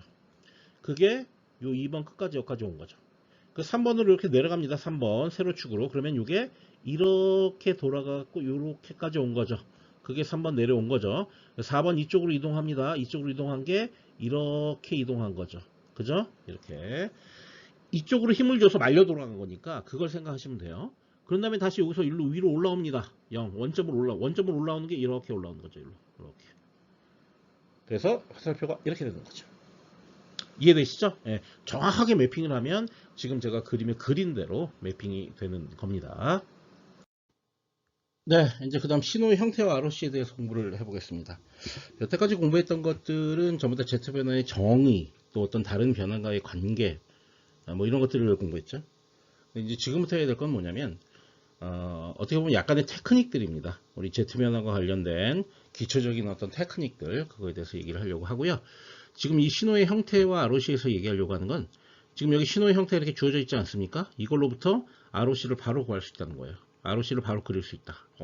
어느 그림도 바로 그릴 수가 있습니다. 그거를 간단하게 얘기를 드리겠습니다. 원래는 저게 이제 공비가 일보다 작다는 조건에서 유도를 해야 됐지만, 그럴 필요 없이 신호의 형태만 보고 바로바로 우리가 얻어낼 수가 있습니다. 지금 이제 기본적으로 이렇게 돼 있죠. 무한구간 우편향 신호의 ROC는 지수의 밑이라는 게 이제 뭐 예를 들어서 이 함수 같은 게 요 A를 얘기하는 겁니다. 요 A. 이거를 하는 반지름으로 하는 원보다 더 외부다. 이거 얘기했었죠, 이거. 그죠? 그래서 여기 보시면 요 A 같은 게 이제 0과 1 사이이기 때문에 요 점선으로 되어 있는 게 단위원인데 그 안쪽에 이렇게 A가 있고 요거의 외부를 얘기한다. 이게 이제 우편향 신호니까 이제 그 얘기죠. 그다음 무한구간 좌편향 신호의 ROC는 지수의 비트를 반지름 하는 원보다 더 내부다. 이제 뭐 이런 거 얘기하는 거죠. 요거는 이제 B 같은 경우가 이제 0과 1 사이인데요. 이거는 좌편향 신호이기 때문에 이제 단위원보다 더 작게 원이 그려지겠죠. B가. 그런 다음에 요 내부가 되겠습니다. 그게 이제 ROC가 된다는 얘기예요. 그래서 우편향 신호는 원 밖에, 좌편향 신호는 원 내부 이렇게 되는 거죠. 그 다음에 유한 구간 신호는 자, 일반적으로 유한 구간 신호는 샘플의 개수가 한정이 되기 때문에 그 서메이션 한다고 해서 뭐 발산을 하거나 그렇지 않죠. 그렇기 때문에 DTFT도 마찬가지고 Z편환도 마찬가지고 대부분 존재합니다. 그리고 ROC가 Z평면의 전체예요. Z평면 전체. 단 그런데 Z가 0이나 혹은 Z의 절대값이 무한대가 되는 케이스, 그러니까 Z가 플러스 무한대, 마이너스 무한대 이렇게 되는 케이스죠. 그 경우가 제외되는 경우가 몇 경우가 존재를 합니다. 그래서 그거만 별도로 말씀을 드리려고 합니다. 먼저 이제 한번 제가 그 방식에 따라서 한번 유도를 해보죠. ROC를 그려볼게요. 그냥 쭉쭉 그리는 테크닉부터 먼저 봅시다. 먼저 이거 같은 경우 아까 말씀드린 것처럼 우편향 신호, 그럼 원의 바깥인데 원의 반지름 A니까 1보다 작아야 되죠. 그럼 바로 이렇게 그릴 수 있겠죠. 그죠? 다음 이거 같은 경우에는 우편향 신호 A가 1보다 크니까 단위원 바깥쪽에 원을 그려서 이 외부가 되겠죠. 그죠? 이렇게 그릴 수가 있고요. 자, 이거는 좌편향 신호고 요 B가 0과 1 사이니까 단위원 내부에 이렇게 그린 다음에 요 안쪽이 되겠죠. 그 다음에 네 번째는 발산을 하고 좌편향 신호죠. 좌편향 신호이기 때문에 내부인데 이제 B가 1보다 크기 때문에 이건 단위원을 포함하는 요 원의 내부가 되겠습니다. 그죠? 이해되시죠? 자, 그 다음 이거 보겠습니다. 요거 같은 경우 잘 보시면요. 요거 이제 우편향 신호도 있고 좌편향 신호도 있어요. 그럼 우편향 신호를 먼저 생각해 보면 이거 역시 마찬가지로 A가 1보다 작으니까 단위원 내부, 그러니까 단위원 내부에 이렇게 원을 그려서 이걸 바깥쪽이 될 거예요. 그러니까 바깥쪽에 있다고 일단 상상을 하고, 그 다음 요걸 보겠습니다. 이거 같은 경우는 B가 1보다 큰데,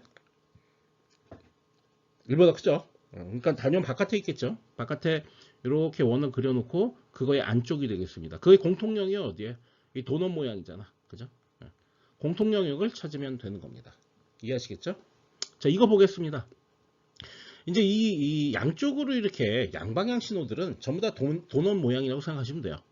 여기 보시면 A가 이건 1보다 작고 B도 1보다 작으니까 이건 그 도넛 자체가 단위원 내부에 있겠죠. 그죠? 그 내부에 이렇게 있습니다. 근데 여기서 이제 중요한 조건이 있어요. 만약에 뭐 이거 같은 경우에 이 위의 그림 같은 경우에는 A가 이렇게 0과 1 사이고 B가 1보다 크다 그랬으니까 B가 항상 크죠. 그렇기 때문에 이런 도넛 모양이 반드시 형성됩니다. 그런데 이 두 번째 케이스는 조금 얘기가 달라요. 이 두 번째 케이스를 고민을 좀 더 해보면 분명히 이것도 도넛 모양이 될 거예요. 근데 A하고 B가 전부 다 1보다 작습니다. 그러니까 A와 B와의 크기 관계가 확정이 안 돼 있어. 이건 확정이 돼 있거든. B가 항상 크거든. 근데 이거는 A와 B 사이의 크기 관계가 확정이 안 돼 있어서 항상 B는 B 기준으로는 안쪽이고 A 기준으로는 바깥쪽이기 때문에 만약에 B와 A와의 관계에서 A가 더 커져버리면 공통 영역이 안 생겨요. 그렇잖아요. A가 더 커져버리면 도넛 모양이 안 생긴다고, ROC가 아무 영역에도 안 생긴다고. 공통 영역이 없기 때문에. 그죠? 그렇게 되는 경우에는 뭐예요? 안 되는 거죠, 뭐. 그죠? 수렴, 그 ROC가 없기 때문에 수렴을 전혀 못 하는 거죠. 그걸 이제 그 논리적으로 생각하면 이게 왜 그렇게 되냐면 이런 겁니다. 예를 들어서 이온원 같은 경우에는 어떻게든 R에 마이너스 N승을 곱해서 저걸 억지로 수렴하게 만들 수 있고요. 요것도 만들 수 있고요. 이것도 만들 수 있고요. 이것도 다 만들 수 있습니다. 근데 여기서부터 이제 양쪽에 양방향으로 시간 샘플이 존재하는 경우에 문제점은 뭐냐면 요 한쪽을 만들려다가 다른 쪽이 반대로 발산을 하는 경우가 생기게 돼요. 자, 요 한쪽을 수렴시키려다가 이게 발산하는 경우가 생긴다고. 이거 대표적인 경우죠. 이걸 이렇게 수렴하게 하려고 보니까 이거는 계속 발산이 강화가 되는 형태로 동작을 하기 때문에 이 케이스, 양쪽 모두 발산하는 케이스는 아예 공통 영역이 절대로 생기지 않아요. 그러니까 우리가 ROC라는 게 수렴 영역이기 때문에 그 수렴 영역이라는 것은 좌표현 양신호, 우표현 양신호 모두 다 수렴을 해야 된다는 거죠. 근데 이 경우는 그렇다는 거예요. 이쪽을 수렴시키려고 하다 보면 이쪽이 반대로 더 강화하다가 발산이 더 강화된다. 그런 의미입니다. 그렇기 때문에 수렴 영역이 생기지가 않게 되는 거예요. 요 세 번째 경우 한번 보겠습니다. 세 번째 경우는 A도 1보다 크고 B도 1보다 크기 때문에 단위원 바깥에 도넛이 생겨요. 근데 이것도 마찬가지로 B가 반드시 더 커야 됩니다. A가 커져버리면 이 반지름이 더 커져버리기 때문에 도넛 모양 안 생깁니다. 근데 지금 생겨 있죠. 그 얘기는 B가 A보다 크다는 얘기죠. 그죠? 요 마지막 거는 어떻게 되는지 한번 보겠습니다. 마지막 거는 A와 B의 범위가 어떻게 되냐면 A는 1보다 큽니다. B는 0과 1 사이입니다. 이건 무조건 A가 크죠. 그죠? 그렇게 되면 도넛 모양이 전혀 생기지가 않게 되는 거죠. 이해하시죠? 네, 그렇게 이해를 하시면 되겠습니다. 자, 여기 있는 말들 읽어보겠습니다. 무한구간 우편양 신호. ROC는 지수의 밑이라는 게 이게 제동변수라고 그랬죠. R. 이것을 반지름으로 하는 원보다 더 외부다. 예를 들어서 발산 신호는 이렇게 표시가 될 텐데 A가 1보다 크니까 발산입니다. 여기다가 이제 Z 변환을 하려면 Z의 마이너스 n승을 곱하게 되어 있잖아요. 그걸 곱한다 치자고 그러면 Z의 마이너스 n승이니까 이게 분모로 들어가게 되니까 요 Z분의 A가 공비가 돼버려요. 그러니까 Z분의 A가 1보다 작아야 되는데 그러려면 Z가 A보다 커야 되는 거죠. 그죠? 그냥 이항하면 되는 거죠. 요 식에서. 자, 이렇게 되기 때문에 이게 어떻게 되냐면 원의 바깥쪽이 되는 겁니다. Z가 A보다 커야 되기 때문에. 그죠? 수렴 신호도 마찬가지예요. 수렴 신호도 형태는 동일하거든요. 단 A의 범위만 다른 거거든요. 이렇게 되기 때문에 이것도 마찬가지로 식은 똑같습니다. 그러니까 어쨌든 우편향 신호면 이런 형태, 이런 형태의 그 ROC가 생성되기 때문에 결국은 어떤 원의 바깥쪽이다. 다만 그게 단위원을 포함하느냐 안 하느냐 그 차이일 뿐이다 라는 거예요. 무한구간 좌표향 신호도 마찬가지입니다. 이것도 지수의 밑을 반지름으로 하는 원보다 더 내부라는 거예요. 이거는 반대로 내부. 이것도 똑같은 이유로 이렇게 생각을 하다 보면 뭐 Z가 B보다 작아야 되거든요. 이렇게 작은 조건은 뭐냐? 원의 내부라는 거죠. 이제 구체적으로 저거는 여러분들이 좀 고민해 보세요. 다 원의 내부가 나옵니다. 자, 그렇기 때문에 앞서 얘기했던 무한구간 우편향 신호는 원보다 내부고 좌편향 신호는 외부다. 그런 결론이 가능해지는 거고요. 그 다음에 이제 유한구간 신호 같은 경우에는 어떻게 되냐면 예를 들어서 이제 우리가 유한구간 신호는 이렇게 표시가 될 거예요. 뭐냐면 Z의 마이너스 1 플러스 1 마이너스로 하면 플러스 1로 합시다. 1 그 다음에 플러스 Z의 마이너스 1 플러스 한 다음에 쭉 갈 거예요. 여기 쭉 오고. 근데 이게 한정이 돼 있죠. 이게 무한대까지 가는 게 아니라 어느 정도에서 끊긴다는 얘기예요. 이쪽도 끊기고. 그러니까 어느 쪽이 끊기든 하여튼 이게 유한한 개수여야 된다는 거예요. 그죠? 두 쪽 다 끊겨야 되겠네요. 유한한 개수여야 된다. 이제 그 얘기인데요. 그렇게 되면 이거는 뭐 유한하기 때문에 이걸 갖다가 다 썸을 한다고 해도 이게 무조건 무한대보다 작습니다. 그러니까 어떤 HZ라는 결과가 클로즈드 폼으로 나오건 수열 형태로 나오든 뭐가 나온다는 거야. 발산하지 않지 절대로. 자, 근데 어떤 경우에 발산하냐면 요놈 때문에 요놈이 Z분의 1입니다. 그럼 요 Z가 0이면 어떻게 되겠어요? 요거 전체가 발산하는 거죠. 그러니까 이 발산한다는 얘기는 이 옆에 거에 상관없이 얘는 발산을 한다는 거예요. 얘는 무한대로 가게 된다고. Z가 0이면. 그러니까 만약에 HZ에 ZK승 요게 포함되면 Z가 무한대에서 요게 아니라 요 아래 거네요. 죄송합니다. HZ에 Z-K가 포함되면 Z는 0에서 HZ가 무한대로 가버린다. 그럼 발산한다. 그러면은 거기선 수렴하지 못하죠. 또 동시에 이제 요놈이 또 문제가 돼요. 요놈 같은 경우에 Z의 1승량은 Z잖아요. 요 Z 자체가 무한대가 돼버리면 어떻게 될까요? 요 HZ도 무한대가 되게 되죠. 그죠? 그렇기 때문에 이렇게 되는 겁니다. 위에 방금 전에 제가 잘못 설명했던 거 HZ에 ZK가 포함되면 Z가 무한대에서 HZ가 무한대가 된다. 그러니까 Z가 플러스 무한대, 마이너스 무한대 관계없이 HZ는 그거에 따라서 플러스 무한대, 마이너스 무한대가 되겠죠. 자, 그래서 이제 마지막에 이런 걸 한 겁니다. 유한구간 신호는 Z는 0 또는 Z는 무한대를 제외한 전체 평면이다. 그렇다고. 그러니까 그 어느 때, 그러니까 Z가 0일 때를 제외해야 되느냐, 무한대일 때를 제외해야 되느냐 하는 것들은 여기 있는 변수, 요게 시간 지연기죠. 저 지연기가 있느냐, 시간 선행기가 있느냐, 이런 거에 따라서 좌우가 되게 됩니다. 자, 이제 Z변을 한번 예제를 풀어보면서 Z변 뭡니까? ROC ROC가 어떻게 되는지 확인을 한번 해보겠습니다. 첫 번째 것부터 보겠습니다. 델타 n. 자, 저거를 z 변환하려면 xz는 어떻게 되냐면 서메이션 n이 마이너스 무한대서부터 무한대까지 델타 n, 여기에 이제 xn이 들어와 줘야 되고요. z의 마이너스 n승 이렇게 되겠죠. 자, 이건 어떻게 되냐면 요 n이 0일 때를 제외하고는 값이 존재하지 않기 때문에 그때 여기다 0을 넣어주면 그럼 이건 1이 나옵니다. 그죠? 그냥 이게 z 변환이에요. 이거는 뭐 여기 뭐 z 자체라는 변수, z 변수 자체가 들어가 있지 않기 때문에 뭐 저게 무한대로 되는 경우는 발생하지 않죠. 무조건 1이죠. 그러니까 이 식이 요 델타 n이라고 하는 것, 이거는 z평면 전체가 ROC인 유일한 함수예요. 예. 저것 이외에 다른 것들은 무조건 z평면 전체가 아니라 어느 부분이 빠지게 돼 있어요. 수렴 영역에 포함되지 않아요. 예, 그렇게 됩니다. 왜 그런지 이제 두 번째 것부터 계속 또 해보겠습니다. 두 번째 거는 이제 x주니까 xz는 이것도 역시 마찬가지로 쓰겠습니다. 여기까지는 식을 쓸게요. 그 다음부터는 그냥 간단하게 유도하겠습니다. 델타 n 플러스 델타에 마이너스 n, 그 다음에 델타에 마이너스 2 이렇게 되는 거죠. 그리고 이거 전체에 z의 마이너스 n승이 이렇게 되죠. 그럼 여기에 n에다가 0을 대입하겠습니다. 0 하면 값이 있죠. 그러니까 그걸로 1이 나오고요. 자, 요 놈에서 요 놈을 0으로 만드는 거, 즉 n을 1을 대입하면 그럼 이거는 값이 없고 여기에 1 들어가기 때문에 여기 플러스 z의 마이너스 1 되겠죠. 그 다음 요 놈을 n-2를 0으로 만드는 게 n2죠. n2입니다. 2를 대입해서 정리를 하면 플러스 z의 마이너스 2승 이렇게 된다는 거죠. 그럼 요게 이제 z 변환 결과가 되는 거예요. 요게. 그럼 여기서 뭐가 문제가 돼요? 요 놈이 z분의 1이고 요 놈 같은 경우에는 z제곱분의 1이니까 요 z가 0으로 가게 되면 요 hz 전체는 발산을 하게 되죠. 그러니까 z가 0인 부분을 제외한 전체 z평면이 되겠죠. ROC는. 그죠? 자, 그리고 여기서 다음부터는 이제 이렇게 안 할 거예요. 이게 뭐라고 그랬어요, 아까. 이렇게 일일이 정식에 넣어서 하지 않을 거라고. 이게 시간 지연기잖아.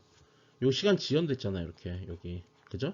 요 시간 지연기에서 요게 나온 거고, 요 시간 지연에 의해서 요 시간 지연기가 나온 거예요. 그러니까 그런 식으로 이제 유도를 하겠다고. 그 세 번째 거는 어떻게 되겠어요? 이거 정식에 넣지 않고 바로 하면 되겠죠. 이거는 여기가 플러스이니까 선행이에요. 그래서 z제곱 플러스 z 플러스 1 이렇게 되겠죠. z 플러스 1. 맞죠? 자, 이거는 요거 자체가 무한대가 돼버리면 안 되죠?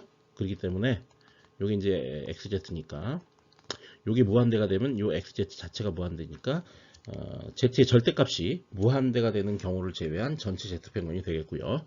저희 마지막 거 보겠습니다. 마지막 거는 저것도 뭐 별로 어렵지 않게 xz는 저거는 이제 z 플러스 1 플러스 z의 마이너스 1 이렇게 되겠죠. 이거는 이거하고 요거 때문에 z가 0인 케이스하고 z가 플러스 마이너스 무한대인 경우를 제외를 시켜야 되겠죠. 그죠? 그 경우를 제외한 전체 z평면이 ROC가 되겠습니다. 자, 그 다음에 얘기할 건 뭐냐면요. 신호의 형태만 볼 겁니다. 자, 신호의 형태만 쓱 보는 거죠. 신호의 형태만 봤을 때 그 형태로부터 DTFT가 존재하는지 Z변환, 그러니까 양방향 Z변환, 단방향 Z변환이 존재하는지 확인을 한번 해보겠습니다. 먼저 이제 DTFT의 존재성을 얘기해요. 시간 신호가 수렴하면 DTFT가 존재한다. 너무 당연한 얘기죠. 원래 디디크레 조건에 의해서 수렴 신호면 그러면은 이제 DTFT가 존재하죠. 자, 얘 존재할까요? 존재하죠. 얘 안 존재하죠. 얘 존재하죠. 얘는 존재하지 않죠. 발산하죠. 자, 이거 존재하죠. 이거는 이쪽 발산하기 때문에 안 되죠. 이건 이쪽이 발산하기 때문에 안 되죠. 이건 양쪽 다 발산하기 때문에 안 됩니다. 됐죠? 어려운 거 하나도 없습니다. 그러니까 발산만 보면 발산하는지만 확인하면 DTFT의 존재성을 확인할 수가 있습니다. 네, 그 다음에 공부해야 될 거는 신호의 형태를 보고 Z변환이 존재하는지를 이제 판정하는 방법이에요. 근데 일단은 Z변환이 두 가지가 있잖아요. 양방향 변환하고 단방향 변환 두 가지가 있는데 뭐 이 단방향 변환이 존재하는지를 판정하는 건 너무 쉬워요. 왜냐면 우편향 신호면 무조건 존재해요. 우편향 신호면. 좌편향이면 존재하지 않고. 그죠? 여기 보시면 이게 우편향이죠. 이거 다. 이거 존재합니다. 발산을 해도 R에 마이너스 n승 곱해서 수렴시킬 수 있어요. 이거 무조건 수렴시킬 수 있기 때문에 당연히 이거 존재합니다. 그래서 요게 이제 양방향 변환이고요. 요게 단방향 변환인데 단방향 변환은 존재한다. 근데 이거는 좌편향 신호잖아. 존재하지 않아요. 그 다음 이거는 이제 양방향 신호잖아요. 이건 다 존재하지 않아요. 그죠? 다 존재하지 않죠. 단방향 변환은. 자, 양방향 변화는 어떻게 되는지 보겠습니다. 양방향 변화는 같은 경우에는 그냥 이걸로 정의돼요. 좌편향 신호의 밑이 우편향 신호의 밑보다 크면 양방향 Z 변환이 존재한다. 자, 그게 왜 그러냐면, 지우려고 그랬는데. 자, 이 왜 그러냐면, 아까 이제 이런 얘기를 했었죠? 뭐냐면은, 이거 앞서도 설명했는데, 이렇게 단위원이 있으면 요 안쪽에 있는 게 있고 바깥쪽에 있어서 요거 이제 B, 그리고 요 바깥쪽, 요건 반지름이 A 이렇게 되는 거죠. 그래서 요 B에 해당하는 부분이 좌편향 신호고 요 A에 해당하는 부분이 우편향 신호예요. 우편향 신호는 A를 반지름으로 하는 원보다 바깥쪽이 ROC라고 했으니까 지금 이거 같은 경우는 겹치는 부분이 전혀 없죠. 그럼 존재하지 않는다는 얘기예요. 도넛 모양이 나오려면 어떻게 된다? 요 B가 A보다 더 커야 된다는 거죠. 그죠? B가 A보다 더 커야만 뭐가 존재한다? 양방향 Z변환이 존재하고 A가 더 커져 버리면 공통 부분이 발생될 수 없기 때문에 양방향 변환이 존재하지 않습니다. 그러니까 여기 이런 말을 써놨죠. 우편향 부분의 밑이 좌편향 부분의 밑보다 더 크면 공통된 ROC가 존재하지 않으므로 수렴이 불가능하다. 그 무슨 얘기냐면 저희 양쪽 신호에서 보면 이쪽하고 이쪽 이 두 개를 보는 겁니다. 지금 이 두 쪽 다 발산하는 거를 대표적인 예로 볼게요. 이게 뭐가 문제가 되냐면 여기를 이게 발산하기 때문에 이걸 수렴시키려고 R에 마이너스 N승을 곱하잖아요. 그럼 요 R에 마이너스 N승이 요 N이 음수로 바뀌기 때문에 요 음의 요 N이 0보다 작을 때는 요게 N이 음수로 바뀌기 때문에 이거를 수렴시키려고 R에 N을 곱했는데 반대로 이쪽에는 어떻게 동작을 해? 오히려 발산하는 걸 강화하는 형태로 동작을 한다는 얘기예요. 자, 무슨 얘기냐면 하나의 숫자인 R에 마이너스 N승을 곱해서 두 쪽 다 감쇄를 시킬 수 있는 방법이 없다라는 얘기야. 두 쪽 다 감쇄를 시켜서 두 쪽 다 수렴이 되게끔 만들어줄 수가 없다. 그러니까 한쪽만 가능하다. 한쪽만. 혹은 A가 B보다 더 작은 경우, A가 B보다 더 작은 경우에만 가능하다. 그게. 이해하시죠? 무슨 얘기인지? 그래서 양쪽 모두를 수렴시킬 수 없다는 그런 문제가 있기 때문에 이런 문제가 발생을 하게 되는 겁니다. 다음에 그리고 양방, 이렇게 이제 단방향 신호에 대한 양방향 변환이 존재하느냐? 이건 무조건 존재하죠. 왜냐면 R에 마이너스 N승 곱해서 어떻게든 수렴시킬 수 있으니까. 한쪽이 다 0이니까. 이거는 다른 쪽이 발산이 강화되는 걸 걱정할 필요가 없죠. 그죠? 그냥 무조건 R에 N승, 마이너스 N승 곱해서 이제 수렴시켜주면 되니까 문제가 없습니다. 그래서 우편향 신호는, 결론은 이겁니다. 딴 거 다 필요 없이 단방향 변화는 우편향 신호는 무조건 존재하는 거고요.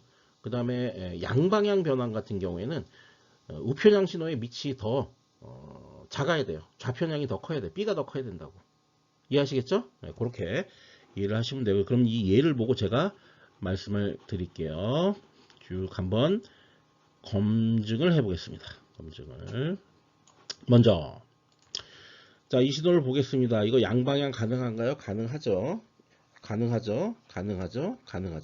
그래서 양방향 변환 다 가능합니다. 물론 ROC라는 게 존재하긴 하지만 다 가능합니다. 그래서 ROC가 존재하는 범위 내에서 다 수렴 가능하다. 자, 요거 같은 경우, 요거는 A가 1보다 작고 B는 1보다 크기 때문에 A가 작죠? 그러니까 당연히 가능. 범위는 이렇게 됩니다. 그 다음 요거는 이거 A, B의 포함 관계가 사실은 없죠. 그러니까 B가 더 클 때만 가능하죠. 이게 이 식에서 B가 작아져 버리면, A보다 작아져 버리면, 그러면은, 공통 영역 없죠. 자, 세 번째 보겠습니다. 요 A가 1보다 크고 B도 1보다 큽니다. 자, 이럴 경우에 어떻게 되느냐. 이것도 포함 관계가 A, B 사이에 정해져 있지 않기 때문에, 이제 B가 더 크면 존재하는데, A가 더 커져 버리면 존재하지 않는다. 그런 얘기죠. 자, 이건 어떻게 됩니까? 이거는 A는 1보다 크고 B는 1보다 작습니다. 그러면 A가 무조건 크죠. 이건 아예 원칙적으로 다 존재하지 않는다. 그렇게 이제 판단하면 되고요. 단방향 변환 같은 거 아까 말씀드렸죠? 요거 두 개만 존재하는 거고 나머지는 다 존재하지 않는다라고 결론을 내리면 되겠습니다. 자, 유한 구간 신호는 어떻게 될까요? 이건 뭐 모든 R에 대해서 항상 수렴하기 때문에 이거는 뭐 Z 변환 존재하죠. 단 Z가 0일 때, Z가 무한대일 때, 이때만 고민을 좀 더 해주면 되겠습니다. 자, 이제 어떻게 보면 이게 마지막 테크닉입니다. ROC를 보고 DTFT와 Z 변환의 존재하는지 확인하는 방법 하나하나 말씀드릴게요. 자, 먼저 DTFT가 존재하는지를 판단하는 방법을 말씀드리겠습니다. ROC를 보고 판단할 때는 단위원이 ROC 내에 포함되는지만 보면 되죠. 그죠? 그래야만 DTFT가 가능한 거니까. 단위원 포함되지 않습니다. 그래서 존재하지 않아요. 여기가 DTFT예요. DTFT. 그 다음에 이거 포함되어 존재합니다. 이거 포함되지 않죠? 존재하지 않습니다. 이거 포함되죠? 네, 존재합니다. 자, 이거 포함되지 않죠? 존재하지 않습니다. 이것도 존재하지 않죠? 이거 다 단위원 바깥쪽에 있는 거죠. 도넛이. 이건 도넛이 단위원 안쪽에 있죠? 존재하지 않습니다. 이거는 도넛이 단위원을 끼고 있죠. 이건 존재합니다. 됐죠? 그러니까 DTFT가 존재하는지를 ROC로부터 판별을 하려 그러면 단위원이 ROC에 포함되는지 이걸 확인해 주면 됩니다. 그 다음 양방향 Z변환은 양방향 Z변환이 존재하는 범위가 ROC 아니야? 그러니까 ROC가 있기만 하면 존재하기만 하면 양방향 변환 무조건 존재하는 거죠. 다 있죠 이거. 다 있으니까 당연히 다 존재입니다. 이것만 없죠. 이거는 부존재고 이거는 없고 부존재고 요거 다 있죠. 그러니까 당연히 ROC가 뭡니까? Z변환, 양방향 Z변환이 존재를 하죠. 다음 ROC가 이미 지름의 원 외부다. 이 얘기는 뭐냐? 우편향 신호란 얘기야. 그죠? 이미 지름의 원 외부이면 단방향 변환이 존재한다. 그래서 당연하지. 왜냐면 그건 우편향 신호였기 때문에. 아까 그랬잖아요. 그죠? 그래서 이거 보시면 이거 바깥 다 존재. 이거 안쪽 이거 존재하지 않죠. 부존재. 얘는 존재. 이거는 부존재. 이거 같은 경우에는 이제 다 부존재죠. 왜냐면 바깥쪽이 아니잖아. 이거 다 안쪽이잖아. 어떻게 보면 도넛이라는 게. 이 바깥쪽이 포함돼야 돼요. 다 부존재. 이해하시겠죠? 예, 이런 식으로 그냥 판단을 해주면 됩니다. 별로 어려울 게 없어요. 네, 다 이해하셨을 거라고 생각합니다. 자, 이제 몇 가지 예제를 풀면서 주요 신호의 단방향 Z변환을 알아보겠습니다. 어차피 실무에서는 인과 신호만 다루기 때문에 단방향 Z변환이 중요하고요. 자, 계단 신호 같은 경우에는 UN이 이렇게 되고요. 램프 신호가 되면 이게 제곱으로 바뀝니다. 여기 n이 곱해지면 이게 제곱으로 바뀝니다. 이거 외우라고 하는 거예요. 이거 하나하나 다 유도해 볼 겁니다. 지수 신호 같은 경우에는 AN이 되면 이 A가 요로 이렇게 들어갑니다. 사실 이것도요. 1의 n승 이렇게 표현할 수도 있죠. 그럼 1이 1로 들어간 거죠. 그죠? 그렇게 이해도 되죠. 자, 이거 같은 경우는 어떻게 되느냐? A도 들어가고 요 n이 있기 때문에 제곱도 돼야 됩니다. 그래서 A도 들어가고 제곱도 돼야 됩니다. 그러면서 여기에 A가 하나 더 붙어요. 요거 좀 주의해야 되죠. 그죠? 그렇게 됩니다. 그 다음에 n이 제곱이 되면 어떻게 되느냐? 이게 이제 이름으로 따지면은 요게 계단 신호, 이게 램프 신호죠, 이거. 그 다음에 이거 지수 신호죠. 이거는 지수 램프 신호, 이건 포물선 지수 신호. 이렇게 됩니다. 제곱이니까. 자, 이제 제곱이 들어가면 어떻게 되느냐? 아까는 이제 여기에 2승이었어요. 예. 지울게요. 지우고. 2승이었어요. 이게 3승으로 바뀝니다. 그 다음에 AZ, UG 되고 여기에 Z 플러스 A가 하나 더 붙게 됩니다. 아시겠죠? 조금 외우기가 좀 헷갈릴 수 있네요. 자, 그렇게 외우셔야 돼요. 근데 제가 생각하기에는 여기까지는 필수적으로 반드시 외워야 되고 요거는 뭐 좀 약간 선택이라고 볼 수 있습니다. 요거까지는 필수적으로 반드시 외워야 된다. 다음 정연파 신호 보겠습니다. 정연파 신호는 코사인 같은 경우에는 요 코사인이 요로 들어가고 요로 들어가고 그래서 제곱 마이너스 2 코사인 플러스 1 Z의 Z 마이너스 코사인 이런 식으로 사인 같은 경우에는 분모는 동일하고 분자만 이렇게 사인 Z로 바뀐다. 그죠? 그 다음에 지수 정연파 신호 같은 경우는 요 A가 들어갔죠? A가 들어가면 이렇게 생각하시면 됩니다. 요 제곱은 곱하기 1 1차항, 요 Z의 1차항은 A를 그냥 곱하는 거죠. 상수항은 A 제곱, 역으로 곱해주는 거죠. 그죠? 여긴 A. 그러니까 여긴 1, 여긴 A, 여긴 A 제곱. 차수가 거꾸로 됐죠? 그죠? 그렇게 이해하시면 돼요. 그죠? 그 다음에 이제 분자를 한번 볼까요? 분자 같은 경우 어떻게 되나? 분자는 여기 보시면 Z 그대로 내려오고, 요것도 그대로 내려오고, 여기만 A가 이렇게 붙게 된다라고 알아두시면 될 것 같습니다. 사인도 비슷하게 동작합니다. 자, 이게 지수 정연파 신호가 되겠죠. 그죠? 자, 이런 것들은 다 머릿속에 외워두셔야 되고요. 이걸 하나하나 빠짐없이 지금부터 유도를 예제를 통해서 해보도록 하겠습니다. 먼저 이제 이건 단위 계산함수죠. Z변환하고 ROC를 구해라 라는 겁니다. 정식에 넣겠습니다. XZ로 안 쓰고 UZ라고 한번 써볼게요. U에 Z 이렇게 쓰겠습니다. 이거는 서메이션 n이 0부터죠. 지금 단방향 하니까 무한대까지 이제 un에 z의 마이너스 n승 이렇게 되는 겁니다. 그런데 이 놈은 0보다 클 때만 의미가 있는데 어차피 0부터 시작했기 때문에 의미가 전혀 없죠. 그래서 이렇게 n이 0서부터 무한대까지 해서 z의 마이너스 n승 이렇게 써줘도 그만입니다. 그죠? 자, 이게 이제 무한등비급수의 합으로 표현됐는지 한번 살펴볼게요. n에다가 0을 대입하면, 그러면 모등수의 영수는 1이니까 초항은 1. 1을 대입하면 z의 마이너스 1승이 되어버리니까 공비는 z의 마이너스 1. 그래서 1 마이너스 r분의 a로 이렇게 넣고 어떻게 할 겁니까? r이 1보다 작다. 이걸로부터 ROC를 구할 거죠. 그 개념을 그대로 적용을 하게 되면 1 마이너스 z의 마이너스 1승 분의 초항은 1이고요. 그 다음에 공비인 z의 마이너스 1승이 1보다 작다. 이렇게 쓸 수 있죠. 요거 이제 약간 변형을 해보면 z의 마이너스 1승이니까 z분의 1로 바꾸게 되면 z 마이너스 1분의 z 이렇게 바뀝니다. 그 다음에 요건 어떻게 됩니까? z가 1보다 크다. z의 절대가 이렇게 바뀌게 됩니다. 그죠? 그러니까 이건 뭐예요? 우편향 신호죠? 그러니까 어떻게 됩니까? 단위원의 바깥쪽이죠. 그리고 z 변화는 이렇게 볼 수 있는 거 이렇게 풀려지죠. 이렇게 요거 외우셔야 됩니다.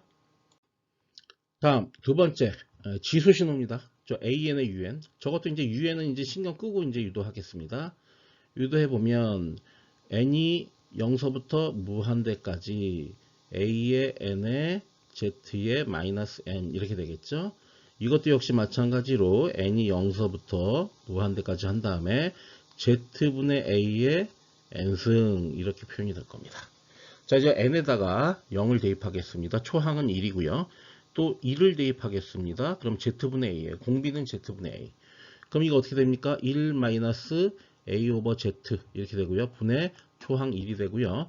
공비가 z분의 1이니까 z분의 a니까 요거의 절대값이 1보다 작은 경우에만 이제 이 무한등비급수를 적용할 수가 있는 거죠. 그러면 요거는 어떻게 정리가 되냐면 a보다 크다. 뭐가? z가 지워야 되겠네요. 이렇게 됩니다. z가 이렇게 되죠. 이해하시죠? 그래서 z는 a보다 커야 된다. 근데 앞서서는 z가 어떤 하나의 상수였기 때문에 이거 절대값을 뺐지만 여기서는 절대값을 뺄 수가 없죠. a가 음수일 수도 있으니까. 그죠? 일단 이렇게 해놓습니다. 그 다음에 요거 같은 경우는 양변의 z를 장변이 아니라 분자분모의 z를 곱하면 z-a분의 z 이렇게 정리된다는 걸 알 수가 있어요. 그러니까 요 a가 더 추가됐다는 사실 잘 알아두시기 바랍니다. 자, 그 다음에 해야 될 건 이제 램프 신호죠. 요놈의 Z 변환하고 ROC를 구해 보겠습니다. 이 구하는 방법이 두 가지가 있는데요. 일단 첫 번째 몇 곱수를 이용하는 방법이 있는데 그걸 이용해서 할 거고요.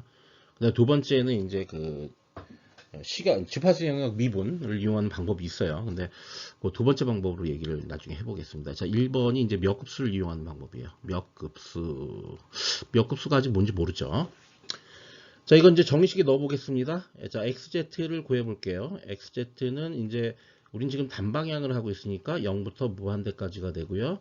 그 다음에 n에 u에는 쓸 필요가 없죠. 어차피 뭐 삭제가 되는 거고요. z의 마이너스 n승 이렇게 쓸 수가 있습니다.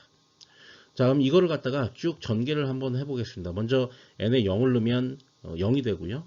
전체 값이 n에 2를 넣으면 이제 z의 마이너스 1승 되고요. n에 2를 넣으면 플러스 2에 z의 마이너스 2승 되고요.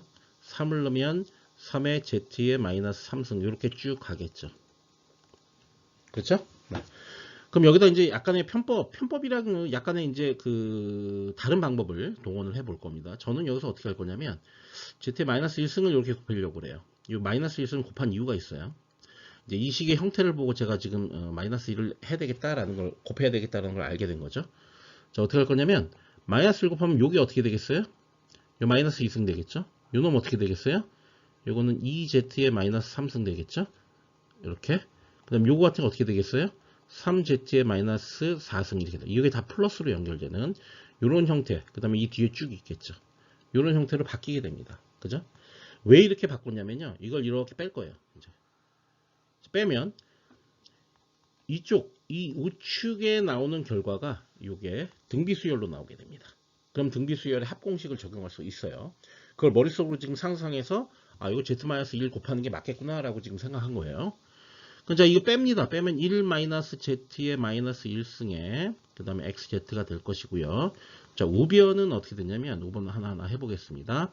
먼저 여기 z-1승 있고요. 그 다음 요 놈에서 요 놈 빼면 플러스 z-2승이 되고요. 요 세 번째 거는 z의 마이너스 3승이 되고요. 이렇게 쭉 갈 겁니다. 그럼 이게 뭐야? 이거 등비 수열이죠. 등비.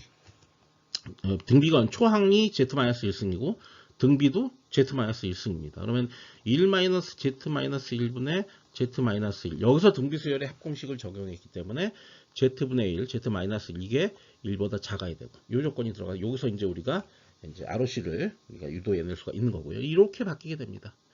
여기는 어떻게 될까요? 여기는 그대로 있었죠. 그러면은 요게 이제 1-Z-1의 XZ가 될 거예요. 그럼 이걸로 이제 쭉 이제 더 전개를 해볼 수가 있죠. 어떻게? XZ는 자 먼저 이거 고민해 보겠습니다. 저거는 이제 제가 암산으로 해보면 Z를 곱하면 돼요. 분자와 분모에 Z를 곱하면 Z-1에 여기가 1 이렇게 되겠죠. Z를 곱했으니까. 그 다음에 요거 볼까요? 요거는 쭉 전개하면 어떻게 되냐면 Z분의 Z-1입니다. 이거는 Z분의 Z 예, 안 나와. Z-1 이렇게 됩니다. 맞죠? 근데 이쪽으로 넘어가면서 저게 분자 분모가 위치가 교환되겠죠? 그럼 여기가 제곱이 되고 이 분자에는 Z가 곱해지고 그런 다음에 범위는 Z는 여기 보시면 이제 이게 이쪽으로 넘어가니까 1보다 커야 되고 이렇게 되는 거죠. 이해되시겠어요? 네. 그래서 요런 식이 여기 제곱입니다. 제곱. 예, 이렇게 이제 얻어지게 됩니다. 이게 이제 몇 급수를 이용하는 방법이에요, 이게. 자, 그 다음에 방법은 뭘 할 거냐면요. 주파수 측에서 미분하는 방법을 할 겁니다. 자, 어떻게 할 거냐면, 이건 사전 지식을 알고 있어야 돼요. 먼저 뭐를 이제 알고 있어야 되냐면, U의 N을 갖다가 Z 변환을 하면 뭐가 나온다? Z-1분의 Z가 나온다는 사실을 하나 알고 있어야 되고요. 그리고 만약에 시간 신호에다가 이렇게 N을 곱한다. 어떤 함수가 있는데 N을 곱한다라고 하면은 그거에 대한 어떤 그 Z 변화는 먼저 Z-1분의 Z 요 놈을 요 위에 나왔던 요 Z 변환을 미분을 한번 해줘야 됩니다. 이렇게 미분을.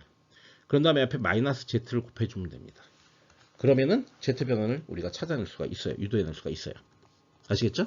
그러니까 요 놈 갖고 요 놈을 구할 수가 있다는 거예요. 그럼 이건 이제 구하면 됩니다. 마이너스 Z에 DZ Z에서 미분 한번 하는 거니까 저건 이렇게 쓰겠습니다. 이렇게 해갖고 Z-1의 전체 제곱 이거 하나 쓰고요. 그 다음에 Z 한번 미분하고 그럼 1이죠. 그 다음 밑에 거 냅두죠. 그럼 Z-1이죠. 그 다음 마이너스죠. Z 냅두죠. 이제 Z 냅두고 아래 거 미분하고 그럼 이게 그대로 그냥 이 식이 돼버립니다. 자, 정리할게요. Z-1의 전체 제곱 분의 이거 빼면은 마이너스를 되니까 Z 이렇게 되는 거죠. 그럼 위에 거랑 똑같죠. 이해하시죠? 원래 이 UN이 요게 범위가 ROC가 1보다 크다였으니까 그건 그대로 여기서도 유지가 됩니다. 이렇게 크다 1보다 크다 이게 유지가 돼버립니다. 됐죠? 이 두 가지 방법이 있습니다. 그러니까 요 식을 알고 있어야 돼요. 근데 이 식은 나중에 어차피 우리가 Z변환 성질할 때 저 방법에 대해서 한 번 더 얘기를 할 거예요. 얘기를 할 건데 지금 먼저 한번 적용을 해봤고요. 두 가지 다 알고 있으면 좋죠. 이 방법으로 결과를 구해내시면 되겠습니다. 자, 지금 이제 요 놈이 있습니다. 요 놈을 Z 변환하고 ROC를 구해라 이런 내용인데요. 이거 같은 경우에는 방법이 이것도 두 가지가 있어요. 몇 급수를 이용하는 거 아니면은 Z 변환의 미분 특성을 이용하는 거 두 가지가 다 있는데요. 이거 이제 몇 급수를 이용하는 거나 두 가지가 다 아마 제가 강의 자료에 제 책에는 다 그거를 풀어놨을 겁니다. 근데 여기서는 이제 주파수 몇 급수 말고 주파수 미분을 통해서 구하는 방법을 얘기를 해볼게요. 자, 이걸 하려면 AN에 UN 이게 주어져 있어야 되죠. AN의 UN은 이렇게 됩니다. 그래서 아까 여기다 써놨습니다. 제가 이렇게 Z-A에 그 다음에 Z다. 그 다음에 ROC는 요게 A다. 이렇게 되어 있습니다. 자, 이걸 이용해서 구해 보겠습니다. 이쪽 이제 시간에다가 N을 곱했기 때문에 요 공간, 빈 공간에 하겠습니다. 그러니까 요렇게 되는 거죠. 이렇게 되면은 이게 Z 변환이 어떻게 되느냐? 마이너스 Z 붙이고 DZ분의 D 한 다음에 여기에는 식인 Z-A분의 Z를 미분을 해라 이거죠. ROC는 그대로 여기서 차용하면 되죠. 그래서 ROC는 더 이상 고민하지 않겠습니다. 똑같으니까. 자, 이거 보시죠. 그럼 마이너스 Z 하고요. 이것도 크게 이렇게 한 다음에 Z-A의 전체 제곱 이렇게 되고요. 위에 거 미분하고 아래 거 냅두고 그럼 이렇게 되고요. 그 다음에 빼기 위에 거 냅두고 이렇게 됩니다. 위에 거 냅두고 아래 거 미분하고. 자, 정리하면 요게 요렇게 빠지니까 AZ가 돼 버립니다. 그래서 Z-A의 전체 제곱에 AZ 이렇게 되는 거죠. 그리고 ROC는 Z는 크다, 뭐보다 A보다 크다. 이렇게 이제 정의가 될 수 있는 거예요. 그죠? 이게 이제 좀 편하게 할 수 있는 방법으로 제가 해드린 거고요. 몇 구수를 이용하는 게 조금 더 복잡할 수 있어요. 그래서 뭐 그거는 여러분들이 직접 한번 해보시기 바래요. 자, 이제 코사인하고 사인 두 가지에 대해서 Z 변환을 하고 ROC를 구해 보겠습니다. 이거는요, 사인에 대해서는 제가 별도로 하진 않을게요. 예, 시간 없으니까 코사인에 대해서만 제가 해드리고요. 사인은 여러분들이 직접 한번 해보는 걸로 하고요. 또 이 앞에 이제 AN이 이렇게 붙은 경우 있죠? 이것도 이제 외우긴 해야 된다고 그랬죠? 이것도 책에도 저는 이거 결과만 이렇게 보여줬는데 저거를 유도할 필요가 있을까? 뭐 좀 관심이 있는 학생은 유도해 보고요. 관심이 없는 학생 같은 경우에는 결과라도 외워둬야 됩니다. 코사인 하나만 이렇게 해보겠습니다. 자, 코사인의 오메가의 n의 un 이렇게 됩니다. 자, 근데 이거는 잘 생각해 보면 un은 뺏겨놓고 생각할게요. 이거 의미도 없으니까 2분의 1 익스포넨셜 j 오메가 n 거기다가 플러스 익스포넨셜 마이너스 j 오메가 n 이런 식으로 이제 이게 오일러 공식 변형한 거죠. 왜냐하면 오일러 공식이라는 게 익스포넨셜 j 오메가 n이 있으면 이게 코사인 플러스 j 사인 이렇게 되죠. 여기 이제 오메가 n 있고 여기도 오메가 n이 있습니다. 그럼 여기가 플러스면 그런데 이게 만약에 여기가 마이너스가 됐다. 그러니까 익스포넨셜 마이너스가 됐다. 이렇게 그러면은 똑같은데 여기 마이너스 j로 바뀌죠. 이 두 개 더하는 거죠. 그럼 얘 지워지고 이게 2배가 돼 버리니까 2분의 1을 이쪽으로 넘기는 거죠. 그러면은 이런 결과가 나오게 됩니다. 그죠? 그러니까 이거는 뭐 이거 많이 하다 보면 그냥 외워져요, 이거. 이렇게 됩니다. 자, 그 다음에 조금 더 가볼게요. 자, 이제 저거를 요 놈하고 요 놈을 각각 Z 변환을 한 다음에 그 변환 결과를 더해주면 되는데요.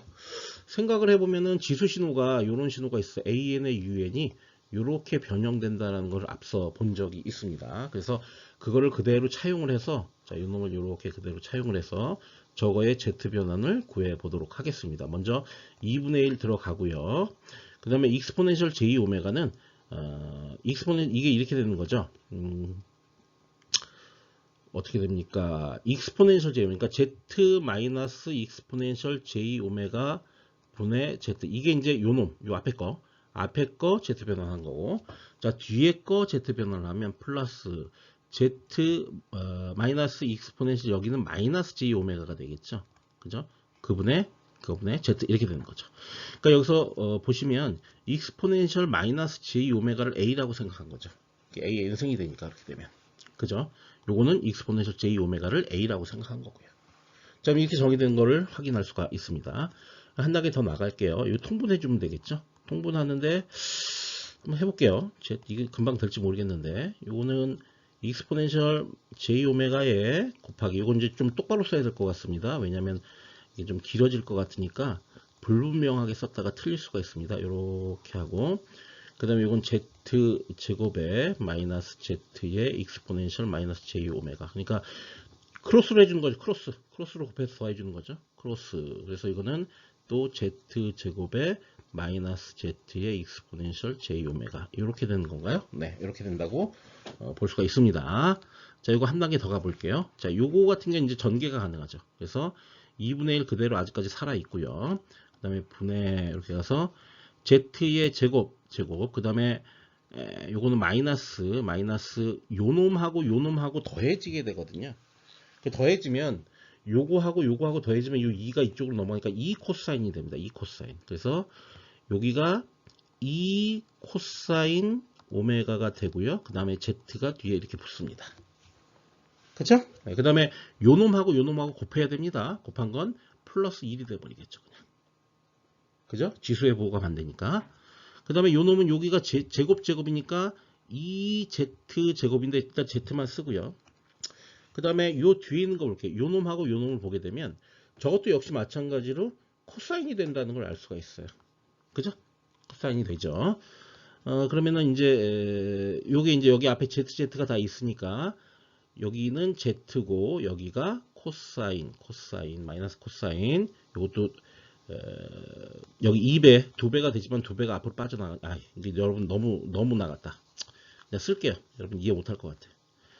자, 이건 이제 2z제곱에 여기 마이너스 z를 공통인수로 뽑아내면 익스포넨셜 j 오메가에 플러스 익스포넨셜 마이너스 j 오메가 이렇게 됩니다. 그럼 뭐예요? 요게 뭐란 얘기예요? 요게 2 코사인 오메가란 얘기예요. 요게. 그죠? 그러면은 요거 지워지고 요거 지워진다는 거죠. 그죠? 그렇게 정리하면 요 밑에는 똑같은 거 이렇게 갖다 쓰면 되고, 이 위에 거만 정리를 한번 더 하면 저거는 z를 공통인수로 뽑으면 z 마이너스 코사인 오메가 이렇게 된다는 얘기죠. 이해되시죠? 자, 그럼 이제 ROC를 구하는 게 핵심인데, 여기서 ROC가 들어가는 위치가 들어가는 단계가 어딘지 생각해 볼게요. 언제나 항상 뭐라고요? 무한등비급수 적용할 때라고요. 그게 어디냐면 여기서 1로 갈 때 적용한 겁니다. 이렇게 1로 갈 때 적용한 건데, 원래 이게 z가 a보다 클 때잖아요. 근데 여기서 해당하는 a가 뭐예요? a가 요 익스포넨셜 j 오메가잖아. 그러니까 z가 절대값이 익스포넨셜 j 오메가 요 놈의 절대값보다 클 때예요. 근데 요놈 뭐예요? 이거 익스포넨셜 j 오메가의 절대값 크기 1이죠. 1. 이거 언제나 1이죠. 그러니까 이걸로부터 우리 뭘 알 수 있냐면 z는 1보다 크다라는 사실을 알 수가 있습니다.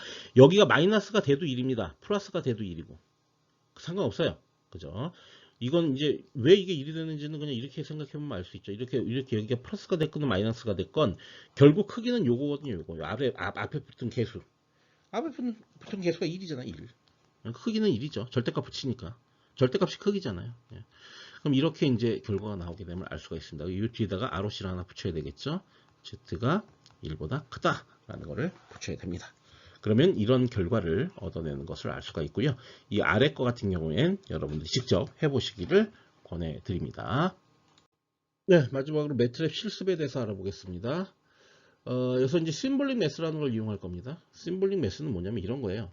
원래 매트랩이나 시어너나 이런 건 수치 계산을 하는 거죠. 예를 들어서 이런 겁니다. x제곱을 미분을 해라. 그럼 이거는 2분의 1 x입니다. 라고 컴퓨터가 내줄 수 있냐라는 거예요. 못 내주죠. 뭐라고 그랬어요? 매트랩은 수치 계산을 하는 거라고. 그죠? 그러니까 요거를 미분했을 때 이게 나온다는 사실을, 이거를 컴퓨터한테 시킨다고 컴퓨터가 하지 않죠. 그런데 매트랩의 심볼릭 매스에서는 이런 문자가 포함된 식에 대해서 그거에 대한 미분을 이렇게 출력을 내주는 기능을 이 심볼릭 매스라는 게 갖고 있어. 그러니까 심볼릭 매스는 매트랩의 도구 중에 하나야. 그 심볼릭 매스를 실행을 해서 여러분들이 이제 요 문자로 되어 있는 수식에 대한 z 변환을 심지어 얘가 z 변환 결과까지 내준다니까. 미분을 할 뿐만 아니라 미분 적분 다 되고요. z 변환, 라플라스 변환 이런 거 다 해줍니다. 그걸 이용해서 한번 해보자는 거야. 자, 먼저 주어진 게 뭐냐면 단위 계산 함수예요. 여기 단위 계산 함수는 여기 보면 헤비사이드라고 되어 있잖아요. 이건 이제 매트랩에서는 단위 계산 함수를 헤비사이드 함수라고 합니다. 헤비사이드 함수로 만들어서 심볼릭 매스를 이용해서 z 변환을 구해라. 구해봅니다. 구하는 코드도 굉장히 간단합니다. 구해보면 이렇게 결과를 내준다니까. 이렇게 이게 다른 것 같아도 이거 계산하면 이게 z 오버 z 마이너스 1이 됩니다. 그러니까 이걸 변환을 구한 거죠. 실제 구해집니다. 자, 그 다음에 자, 이놈을 보고 요 z에다가 뭘 대입할 거예요? 익스포넨셜 j 오메가를 넣고, 여기다가도 익스포넨셜 j 오메가를 넣고, 이 오메가를 0서부터 2파이까지 돌려치면, 혹은 마이너스 파이부터 파이까지 돌려치면 스펙트럼이 나와야 되잖아. 지금 요런 것처럼 나와야 된다고.